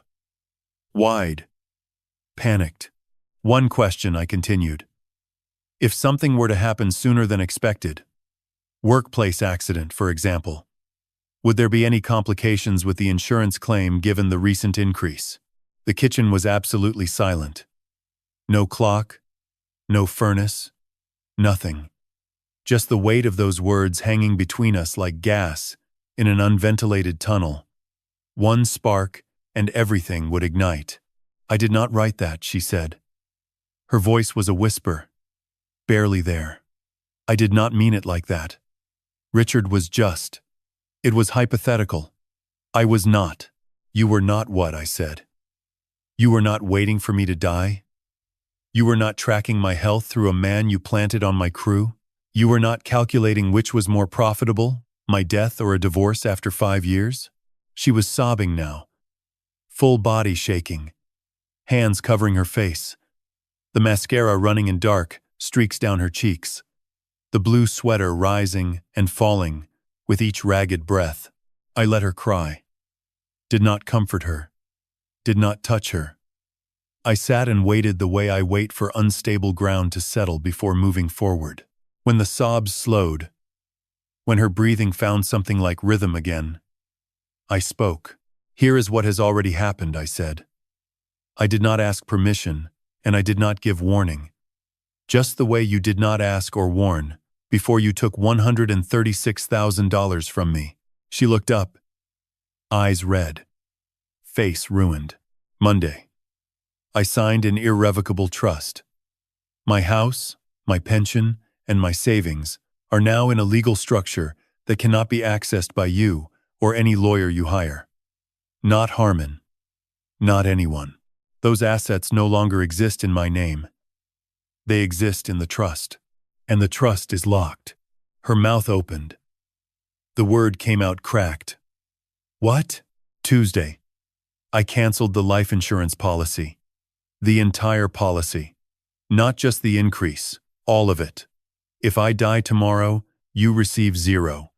Not $750,000. Not $50,000. Nothing. She was shaking her head again. That same small back-and-forth motion from before. But faster now. More desperate. Wednesday. My lawyer filed for divorce. The petition has been prepared and will be served tomorrow morning on grounds of financial fraud, unauthorized insurance modification, and dissipation of marital assets. No. Her voice was barely audible. No. You cannot. It is already done, Patricia. She stared at me across the table. The pages between us. The evidence. The dinner plate still holding the bones of a meal that now felt like a Last Supper. Her last supper. In this house. As my wife. You planned this, she said. All of it. The dinner. The conversation. You sat here and cooked me steak, and poured me wine, and you already knew. Everything was already done. Yes. How long? 5 weeks. 5 weeks. She repeated it like a foreign phrase. You have known for 5 weeks, and you said nothing. You slept beside me. You let me cook for you. You let me. She could not finish. I looked at her. Met her eyes directly. Let her see that there was nothing left to negotiate. No angle to work. No performance that would change what had already been executed. You planned yours first, I said. I just finished mine faster. Something collapsed behind her eyes. The last structure. The last wall. Whatever she had been holding on to, whatever strategy or backup plan or fallback position she thought she had, it crumbled. She reached for her phone on the counter. I am calling my lawyer. Go ahead. Tell him the trust is irrevocable. The policy is canceled. And I have every email between you and him on a flash drive, including the one about natural resolution, including the one where you asked about workplace accidents. Her fingers stopped. The phone halfway to her ear. Tell him I have 3 copies, plus a digital backup. Tell him that if anything happens to me, those emails go directly to the McDowell County Prosecutor's Office. Conspiracy to commit insurance fraud. That carries 5 to 10 years in this state. The phone slid from her hand. Hit the table with a dull thud beside the wine glass. Red wine trembled in the glass from the impact. Small circles spreading outward. For the first time in 4 years, Patricia Briggs had nothing to say. No angle. No performance. No tears that would change anything. No words that could undo what had already been done.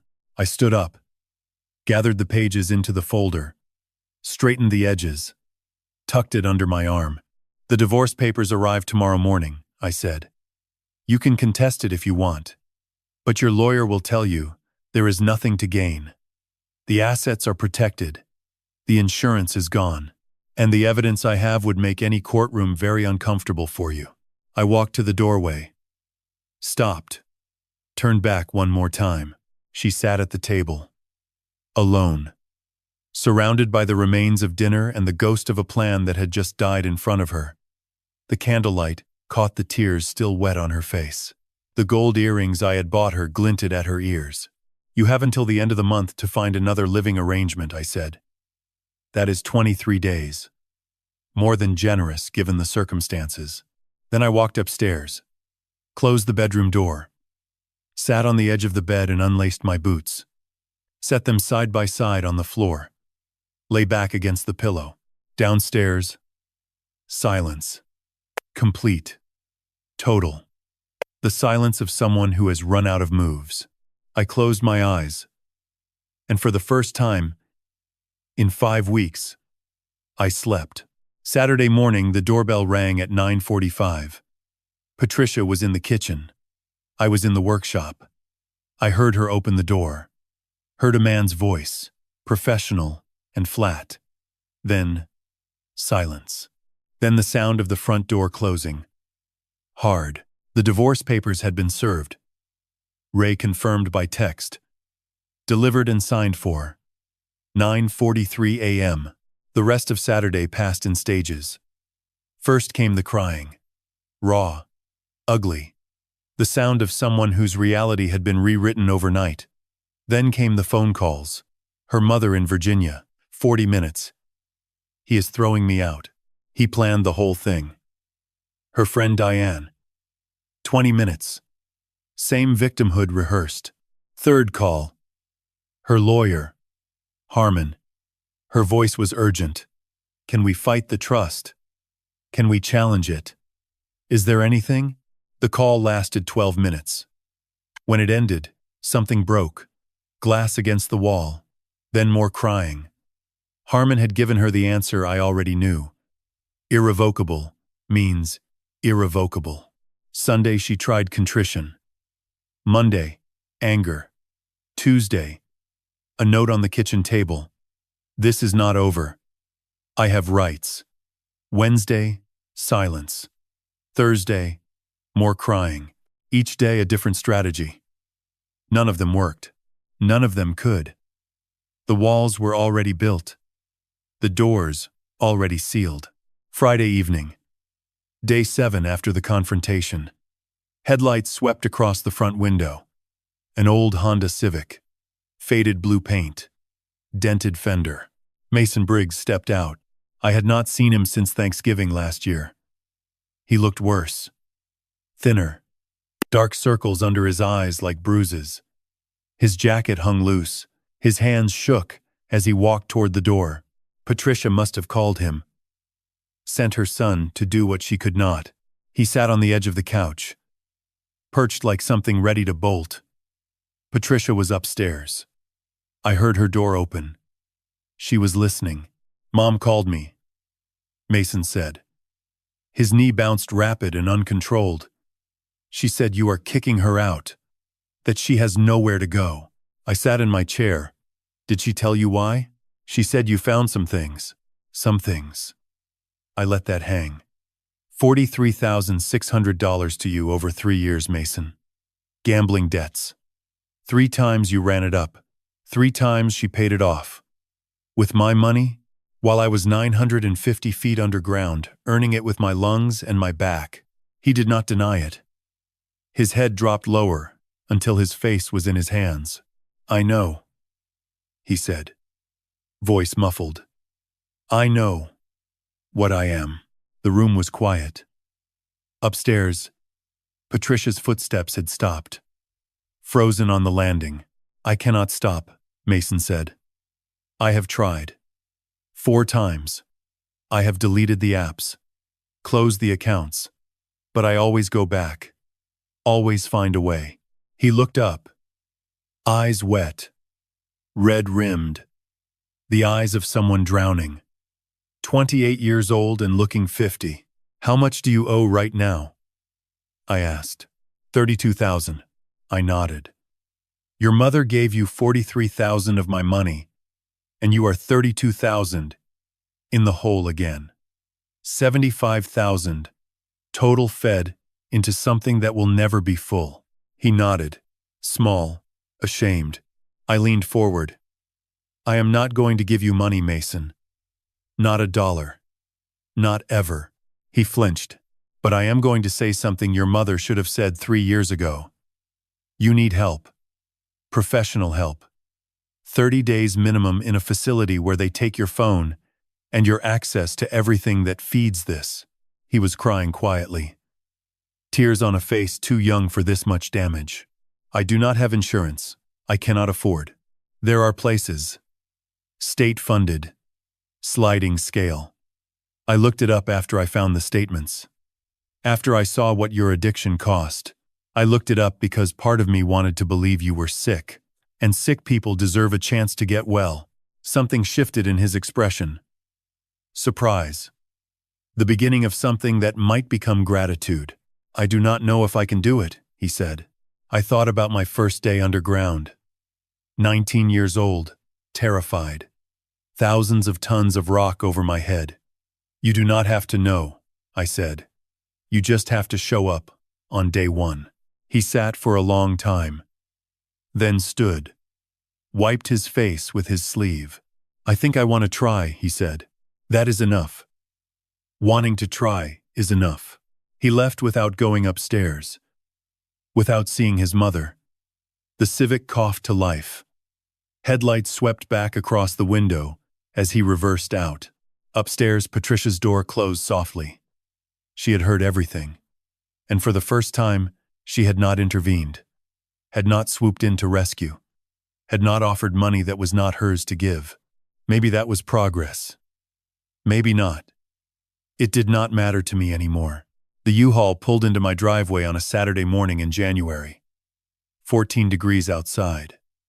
The kind of cold that burns exposed skin and turns your breath into something solid.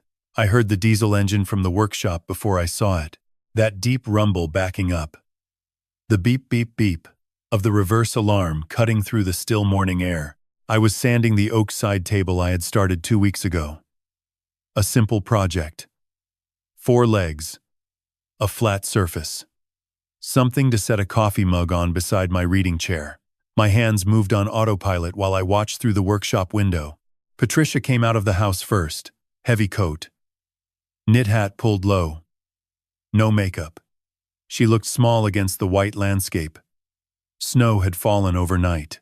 3 inches covering the yard and the driveway and the roof of the U-Haul in a thin white layer that caught the early morning light. She opened the back of the truck. Metal door rolling up with a sound like thunder in the quiet neighborhood. Then she started carrying boxes, one at a time. Cardboard squares, with her handwriting on the sides. Clothes, kitchen, bathroom, each one placed carefully in the truck bed. Organized even in defeat. I set down the sandpaper.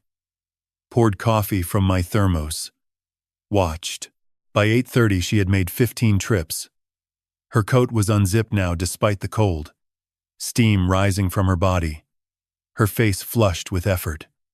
She was doing this alone. No mother driving down from Virginia. No friends helping. No mason. Just Patricia and cardboard boxes and a rented truck that cost more per day than she probably had to spare. She took the things that were hers. Clothes, toiletries, books she had brought when she moved in. The kitchenware she insisted on buying because mine was too old. Picture frames from the hallway. The yoga mat rolled tight and tucked under her arm. She left what was mine. The couch I bought in 2002. The kitchen table with the scratch on the corner. The bookshelf against the living room wall holding my westerns. The coffee maker. The dishes. The bed frame. By noon the truck was mostly full. She moved slower now. Tired. The cold working into her joints the way it works into mine after a shift underground. I noticed she paused on the porch steps, looked at the house, just stood there for a long moment holding an empty box and looking at the front door like she was trying to memorize it. Then she set the box down, crossed the yard, walked toward the workshop. I heard her boots in the snow. Crunching. Deliberate. I set my coffee down and waited. She knocked on the workshop door. Soft. I opened it. She stood there, breath misting between us. Eyes red but dry. She had finished crying days ago. What remained was something flatter. Resignation. I am almost done, she said. Just a few more things. All right. A pause. She looked past me into the workshop, saw the side table half finished on the bench, the tools hung on pegboard, the sawdust on the floor, the space I had built for myself over 15 years. A space she had never entered much during our marriage, never shown interest in. It did not have to end this way, she said. I leaned against the door frame. No, I said. It did not have to start this way either. She absorbed that. Nodded once. Slowly. I did love you, she said. At the beginning. Before everything got complicated. Before the money. And Mason. And. She stopped. I did love you, Walt. I believed her. The way you believe someone describing a place they once visited but no longer live. A memory of a feeling that no longer exists in the present tense. I know, I said. But love without honesty is just performance. And I spent 4 years watching a performance, without knowing. It was one. Her jaw tightened. But she did not argue. Could not.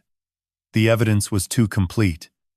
The performance had been exposed too thoroughly for either of us to pretend it had ever been real. Take care of yourself, she said. Your lungs. Please. Take care of yourself. I will. She turned to go. 2 steps. Then stopped. Turned back. Victor is gone, she said. Left the day after you. After you showed me the page. He stopped returning my calls. 3 days later, he blocked my number. I was not surprised. Parasites leave when the host dies. Victor had been feeding off my money through Patricia. The moment that money disappeared, so did he. Predictable as a coal seam running out. I am sorry, I said. And I meant it. Not for what I had done, but for the fact that she had built her happiness on a man who disappeared the moment things got hard. She nodded. A ghost of a smile. Sad.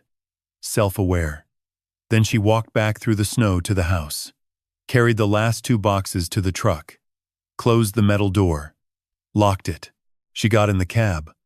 Started the engine. The U-Haul coughed diesel smoke into the frozen air. She sat for a moment. I could see her through the windshield, hands on the wheel, staring straight ahead. Then she put it in gear. The truck rolled down the driveway. Left turn at the road. Slow and heavy. Overloaded. The suspension sagging under the weight of a life being relocated. I watched until it disappeared around the bend. Listened until the engine sound faded into nothing. Then I turned back to the workshop. Picked up the sandpaper. Ran it along the grain of the oak. The house was empty now. Mine again. Completely. The way it had been before Patricia. Before the performance. Before 4 years of lies. Layered one on top of another, like sediment in a coal bed. My phone buzzed at 2:15. Unknown number. I almost did not answer. But something made me pick up. Mr. Briggs? This is Clearview Recovery Center in Beckley. Your stepson Mason listed you as his emergency contact. He checked himself in this morning. I stood in the workshop, phone pressed to my ear. Sawdust in the air. The oak table half smooth under my free hand. Is he okay? I asked. He is safe. He is beginning intake. He asked me to tell you. She paused. He asked me to tell you he showed up on day 1. I closed my eyes. Breathed. Felt something I had not expected to feel. Not happiness exactly. Something quieter. Something like the first breath of clean air after 3 minutes in a rising cage. The moment you break the surface and the sky opens above you. Thank you for calling, I said. I hung up. Looked out the workshop window at the empty driveway. The tire tracks in the snow, already filling in. The house sitting quiet and still in the January cold. One person leaving. One person arriving somewhere they needed to be. The math of this day was simple and strangely balanced. I went back to sanding the oak. Smooth strokes. Patient. the wood grain emerging clean and warm under my hands. The first night alone, I locked the bedroom door out of habit. Lay there in the dark for 10 minutes before I realized what I had done. There was no one to lock out. No one walking the halls at 2 in the morning. No one making transfers while I slept. No one on the other side of the wall planning anything. I got up, unlocked the door, left it open, let the air from the rest of the house drift through. That small act felt like something. A beginning. Morning came cold and blue. January light through bare windows. I made coffee in the kitchen. Dark roast, 2 sugars. The smell filling the quiet rooms without competition. No vanilla candles, no sandalwood, just coffee and the hum of the refrigerator and the furnace cycling on. Then I did something I had not done in 4 years. I pulled the bacon from the refrigerator. A full pound. Thick cut. Laid the strips across the cast iron skillet and let them cook slow. The smell filled the entire house. Rich. Salty. Sharp. The kind of smell that saturates curtains and couch cushions and lingers for days. Patricia hated that smell. Said it was low class. Said it clung to everything. So I had stopped. 4 years without cooking bacon in my own kitchen because someone else did not like the way it smelled. I cooked the whole pound. Ate it at the table with eggs and toast and the newspaper spread in front of me. No rush. No one asking when I would be done. No one looking at me with quiet disapproval. The bacon tasted like reclamation. Wednesday morning I drove to Mabel's Diner on 3rd Street. 5:45 a.m. The sky still dark. The diner glowed yellow through its windows. Warm light, spilling onto the sidewalk. The smell of coffee and griddle grease hit me when I opened the door. Hank had told me about this group. Wednesday mornings. 6 a.m. Same booth in the back corner. Men who had spent their lives underground or on factory floors or behind the wheels of trucks. Retired now or close to it. Meeting for coffee and eggs and conversation that required nothing of anyone except presence. I saw them in the back. Hank already there. Beside him, Earl Patterson, 71, white hair and thick glasses and suspenders over flannel. Pete Dawkins, 58, still working at the chemical plant. Doc Morrison, 65, retired mine foreman with a voice like gravel in a bucket. Hank raised a hand when he saw me, gestured to the empty chair at the end. "Boys, this is Walt," Hank said. "Been underground with me 30 years. Just became available on Wednesday mornings." Earl looked me up and down. Nodded once. "Heard you had some weather at home. Small towns. Everyone knows. No one asks directly. They wait for you to offer what you want to offer and accept whatever that is." "Pass through it," I said. Sky's clearing now. Earl poured me coffee from the pot on the table. "Welcome to the club," he said. "No dues. No rules. Just show up." I showed up. That Wednesday and every Wednesday after. 6 a.m. Eggs toast coffee. $6.50. 45 minutes of talk about football and weather and fishing, and nothing that required me to explain or justify or defend. Just men who understood that sometimes you need a table to sit at and voices that ask nothing of you. Saturday, Hank picked me up at 7:30. His truck smelled like coffee and the wool blankets he kept in the back seat. We drove 20 minutes to Tug Fork River. The water was half frozen along the edges, black current moving slow in the center, ice forming in sheets where the current slowed near the banks. We set up on the east side. Rods in the water. Thermoses open. Hank in his camp chair. Me. In mine. 6 feet apart. The silence between us comfortable and full of 30 years of not needing to fill it. After an hour, he spoke. "You look different." "How?" "Your shoulders are down. Been up around your ears for months. Did not notice until they dropped." I reeled in my line. Cast again. The motion smooth and repetitive. Meditative. The lure hitting the water with a small plop that echoed off the far bank. "Feel different," I said. "Good different?" I thought about it. Yes. He nodded, sipped his coffee, did not push for more. That was Hank. 30 years of friendship, built on the understanding that some things do not need words. They just need witness. We fished until noon, caught 2 smallmouth bass, released them both.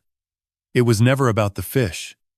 It was about the river and the cold air and the absence of anything that needed to be done.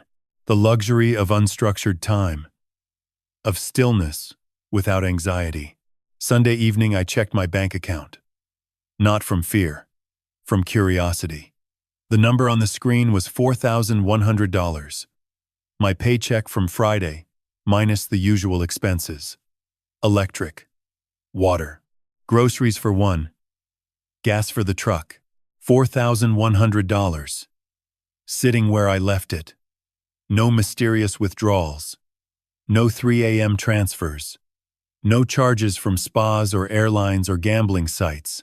Just my money in my account doing what money is supposed to do. Staying.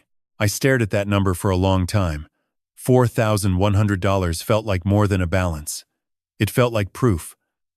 Proof that the bleeding had stopped, that the wound was closing, that what was mine could remain mine without constant vigilance. I closed the app, set the phone on the nightstand, pulled my book from the stack beside the bed. Lonesome Dove. I had been meaning to reread it for 3 years. Never had the energy. Never had the quiet in my head to let someone else's words in. I read 30 pages before my eyes got heavy. Set the book down. Turned off the lamp. The house was dark and still, and completely mine. No locked doors, no labeled food, no boundaries needed because every wall and every room and every inch of this house belonged to one person. The person lying in this bed, breathing easy, sleeping sound. Tomorrow there would be coffee at dawn. The workshop in the afternoon. Maybe a walk to the hardware store for sandpaper. Simple plans. Small plans. The kind of life that fits a man who has spent 40 years in spaces too tight for anything but survival. This was wider. This was air. This was mine. February became March. The ice on Tug Fork River cracked and broke apart. I watched it happen on a Saturday morning from my usual spot on the east bank. The sheets of white splitting into jagged pieces, floating downstream in the dark current. Dissolving, disappearing. Making way for something freer underneath. Something in me was doing the same thing. Breaking apart. But not in the way things broke during those 5 weeks of silence and strategy. This was different. This was thawing. The doctor noticed first. Routine checkup in late February. Same clinic, same nurse, same blood pressure cuff on my arm. But the numbers were different. 128/82, she said, looking at me over her glasses. That is a significant improvement from December, Mr. Briggs. What changed? Everything, I said. Dr. Patel came in. Reviewed the chart. Compared numbers. December to February. Blood pressure down 20 points. Resting heart rate dropped from 88 to 72. Weight down 11 pounds. Oxygen saturation up 2%. Your lungs are stable, he said. Not improving. That is not possible with your condition. But the decline has plateaued. Whatever stress you removed from your life, it is showing in your body. I knew what he meant. The body keeps score. 40 years of coal dust damaged my lungs. But 4 years of living with someone who was waiting for me to die had been damaging something else, something less visible but equally vital. Now that the source was gone, the bleeding had stopped. I was sleeping 7 hours a night. Had not done that in years. Falling asleep, without calculation, without listening for sounds in the dark, without wondering what was happening on my phone or in my account while I was unconscious. Just sleep, deep and black and restful. March brought warmth. 50 degrees, then 55. The snow melted from the yard in patches. The ground underneath was soft and brown and ready for spring. I started taking walks in the evening. down Maple Creek Road to the old bridge and back. 20 minutes. My lungs handled it without complaint. By the end of March, my savings account held $12,400. 3 months of paychecks with nothing draining them. Just steady accumulation. The way water fills a reservoir when you fix the leak. In April, I paid off the last credit card. A balance Patricia had run up 18 months ago. Furniture from a store in Charleston. $2,800 for a chair that sat in the guest room unwrapped for a year. She took the chair when she left. I paid the debt. The final one, zero balance. Every account clean. Credit score climbing. 680 in December. 705 by April. Small numbers that meant something large. Stability. Reliability. A man whose financial life matched his character again. Mid-April, I made a decision. I called the mine office on a Tuesday morning. I would like to discuss early retirement, I told the HR manager. My pension. My options. The conversation took 40 minutes. After 40 years in my medical file, I qualified for full pension at reduced age. $3,200 per month for life, beginning 60 days after my last shift. Medical benefits continued. The numbers added up to enough. More than enough for a man who had learned to live simply. My last shift was May 1st. I rode the cage down for the final time. 950 feet. 3 minutes of descent. The same darkness. The same heat. The same smell of diesel and damp rock, and decades of labor embedded in the stone walls. The crew knew. Hank had told them. When the shift ended, and I stepped into the cage for the last time, they were there. Hank, Kyle, Tommy, Big Pete, lined up at the shaft entrance, hard hats in hand. No speeches, no cake, just a handshake from each man and a nod that said what words could not. Hank went last. His grip was firm, his eyes wet, though he would deny it. 40 years, he said. Hell of a run, Walt. Hell of a run. The cage rose. 950 feet of cable singing overhead. The air cooling degree by degree. And then sunlight. Bright and warm and final. May afternoon.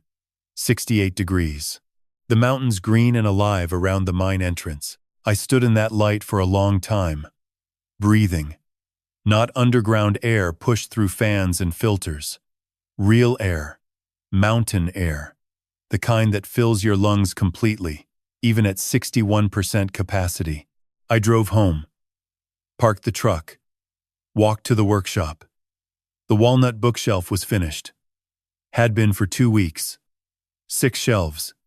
Hand sanded. Mortise and tenon joints. 3 coats of polyurethane that caught the light like honey on wood. The best thing I had ever built. Saturday, I loaded it into the truck bed. Drove it to the Welch Public Library on Main Street. Carried it inside with Hank's help. The librarian, a woman named June who had known Linda, touched the smooth wood and smiled. "This is beautiful, Mr. Briggs." "Are you sure?" "I am sure," I said. "It should hold books." That is what it was made for. They placed it in the reading room by the window, where the afternoon sun would warm the wood and the spines of whatever books they placed on it. Something I made with my hands. Beyond my house, beyond my story. That evening I bought a ribeye steak. $18. Grilled it on the back porch to medium rare. Ate it at my table, with the radio playing Mozart, a piano concerto that filled the kitchen with something Linda would have loved. Patricia hated classical music. I was reclaiming everything. Meal by meal. Sound by sound. Morning by morning. June. Kyle stopped by on a Saturday afternoon. He had transferred to a different crew 3 months ago, but still lived in the area. Stood on my porch with a 6-pack and that earnest face. "Just wanted to check on you, Mr. Briggs." "I am good, Kyle." "Come in." We sat on the back porch, drank beer. Watched the fireflies emerge in the yard as the sun went down. He told me about his crew. His girlfriend. A promotion he was up for. A life moving forward the way lives should at 34. I am glad I could help, he said. Even though I did not know I was helping the wrong person at first, you helped the right person in the end. That counts. He smiled, finished his beer, left before dark. A good kid, a good man, the kind of person you are glad exists in the world. July, August, September. The months moved like the river. Steady, unhurried. I fished with Hank every Saturday. Coffee with the group every Wednesday. Workshop projects filling my afternoons. A cutting board. A picture frame. A new mailbox post for the front yard. One morning in late September, I realized something. I had not thought about Patricia in 3 weeks. Not with anger. Not with relief. Not at all. She simply was not there anymore. Not in my thoughts. Not in my daily calculations. Not in the background noise of my mind. That absence was not emptiness. It was space. Space I was filling with things I chose. Things that nourished instead of drained. How does it feel? Hank asked one Saturday, casting his line into the autumn current. Retirement. Freedom. Whatever you want to call it. I watched my line drift. Felt the cool October air on my face. Thought about 40 years underground and 4 years in a marriage that was darker than any tunnel I had ever worked. Feels like coming up from underground for the last time, I said. Except this time, I am not going back down. November again. 1 year since the phone call. 1 year since the card was declined. 1 year since everything I thought I knew turned out to be something else entirely. I woke at 5:30. Not from an alarm, from habit. But the waking was different now. No dread, no calculation, no bracing. Just consciousness arriving soft and easy like morning light through a window with no curtains. I made coffee. Dark roast. 2 sugars. Carried it to the front porch and sat on the swing I had repaired in March. 48 degrees. Frost on the grass. The oak tree bare again. Same cardinals at the birdhouse I built in February. Red flashes against gray branches. 6:15. I drove to Mabel's. The Wednesday group already assembling. Earl in his spot. Hank beside him. Pete and Doc across the table. I slid into my chair. Earl poured coffee without asking. Halfway through breakfast, Earl looked at me over his glasses. Heard something through the grapevine. That ex-wife of yours. Insurance investigation. State level. Fraud charges. Being considered. I sipped my coffee. Searched for a feeling. Satisfaction. Vindication. Found nothing. Just distance. The way you feel about a storm that already passed. I hope she gets the help she needs, I said. And meant it. After breakfast, I drove to the pharmacy. Same one. Same parking lot. Same fluorescent brightness inside. The counter where I had stood a year ago, with coal dust on my jacket. And $63 I could not pay. I handed the clerk my card. Lung medication. $63. He swiped it. The machine beeped. Approved. I walked out into the November morning. Same mountains. Same cold air. Different man. Different weight on his shoulders. Lighter. So much lighter. At home I sat on the back porch steps. Coffee refilled. Sun, warming the wood under me. 1 year, 12 months, since a $63 transaction revealed what $136,000 of silence had hidden, since a phone call told me my death had a price tag, since I learned the woman beside me was not waiting for mourning. She was waiting for a funeral. God gives us moments of clarity. Not the loud kind. Not thunder and voices from the sky. The quiet kind. A declined card. A number that does not add up. A phone call at 9:14 on a Wednesday night. Small moments that crack open the truth. You can ignore them. Most people do. They patch the crack, and keep walking. I almost did. Almost rolled over and went back to sleep. But God puts people in our path for a reason. Hank, who noticed I was different before I admitted it. Kyle, who told the truth when he could have kept lying. Ray, who built the walls that kept me safe. Earl and the Wednesday group, who gave me a table when I needed one. I am not a hero.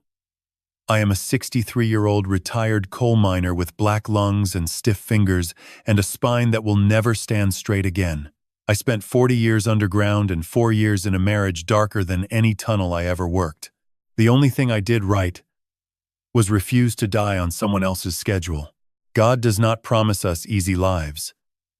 He promises the strength to endure and the wisdom to know when endurance becomes self-destruction, when staying becomes a weapon used against you, when love becomes a word someone says while they count the days until your body gives out. Boundaries are not cruelty.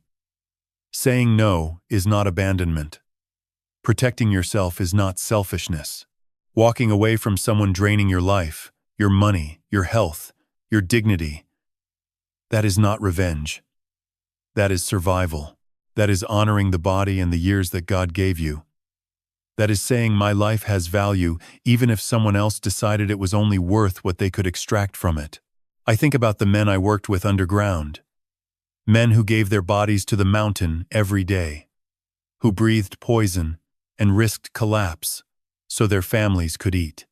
Some came home to gratitude, to wives who understood what the work cost. Some did not.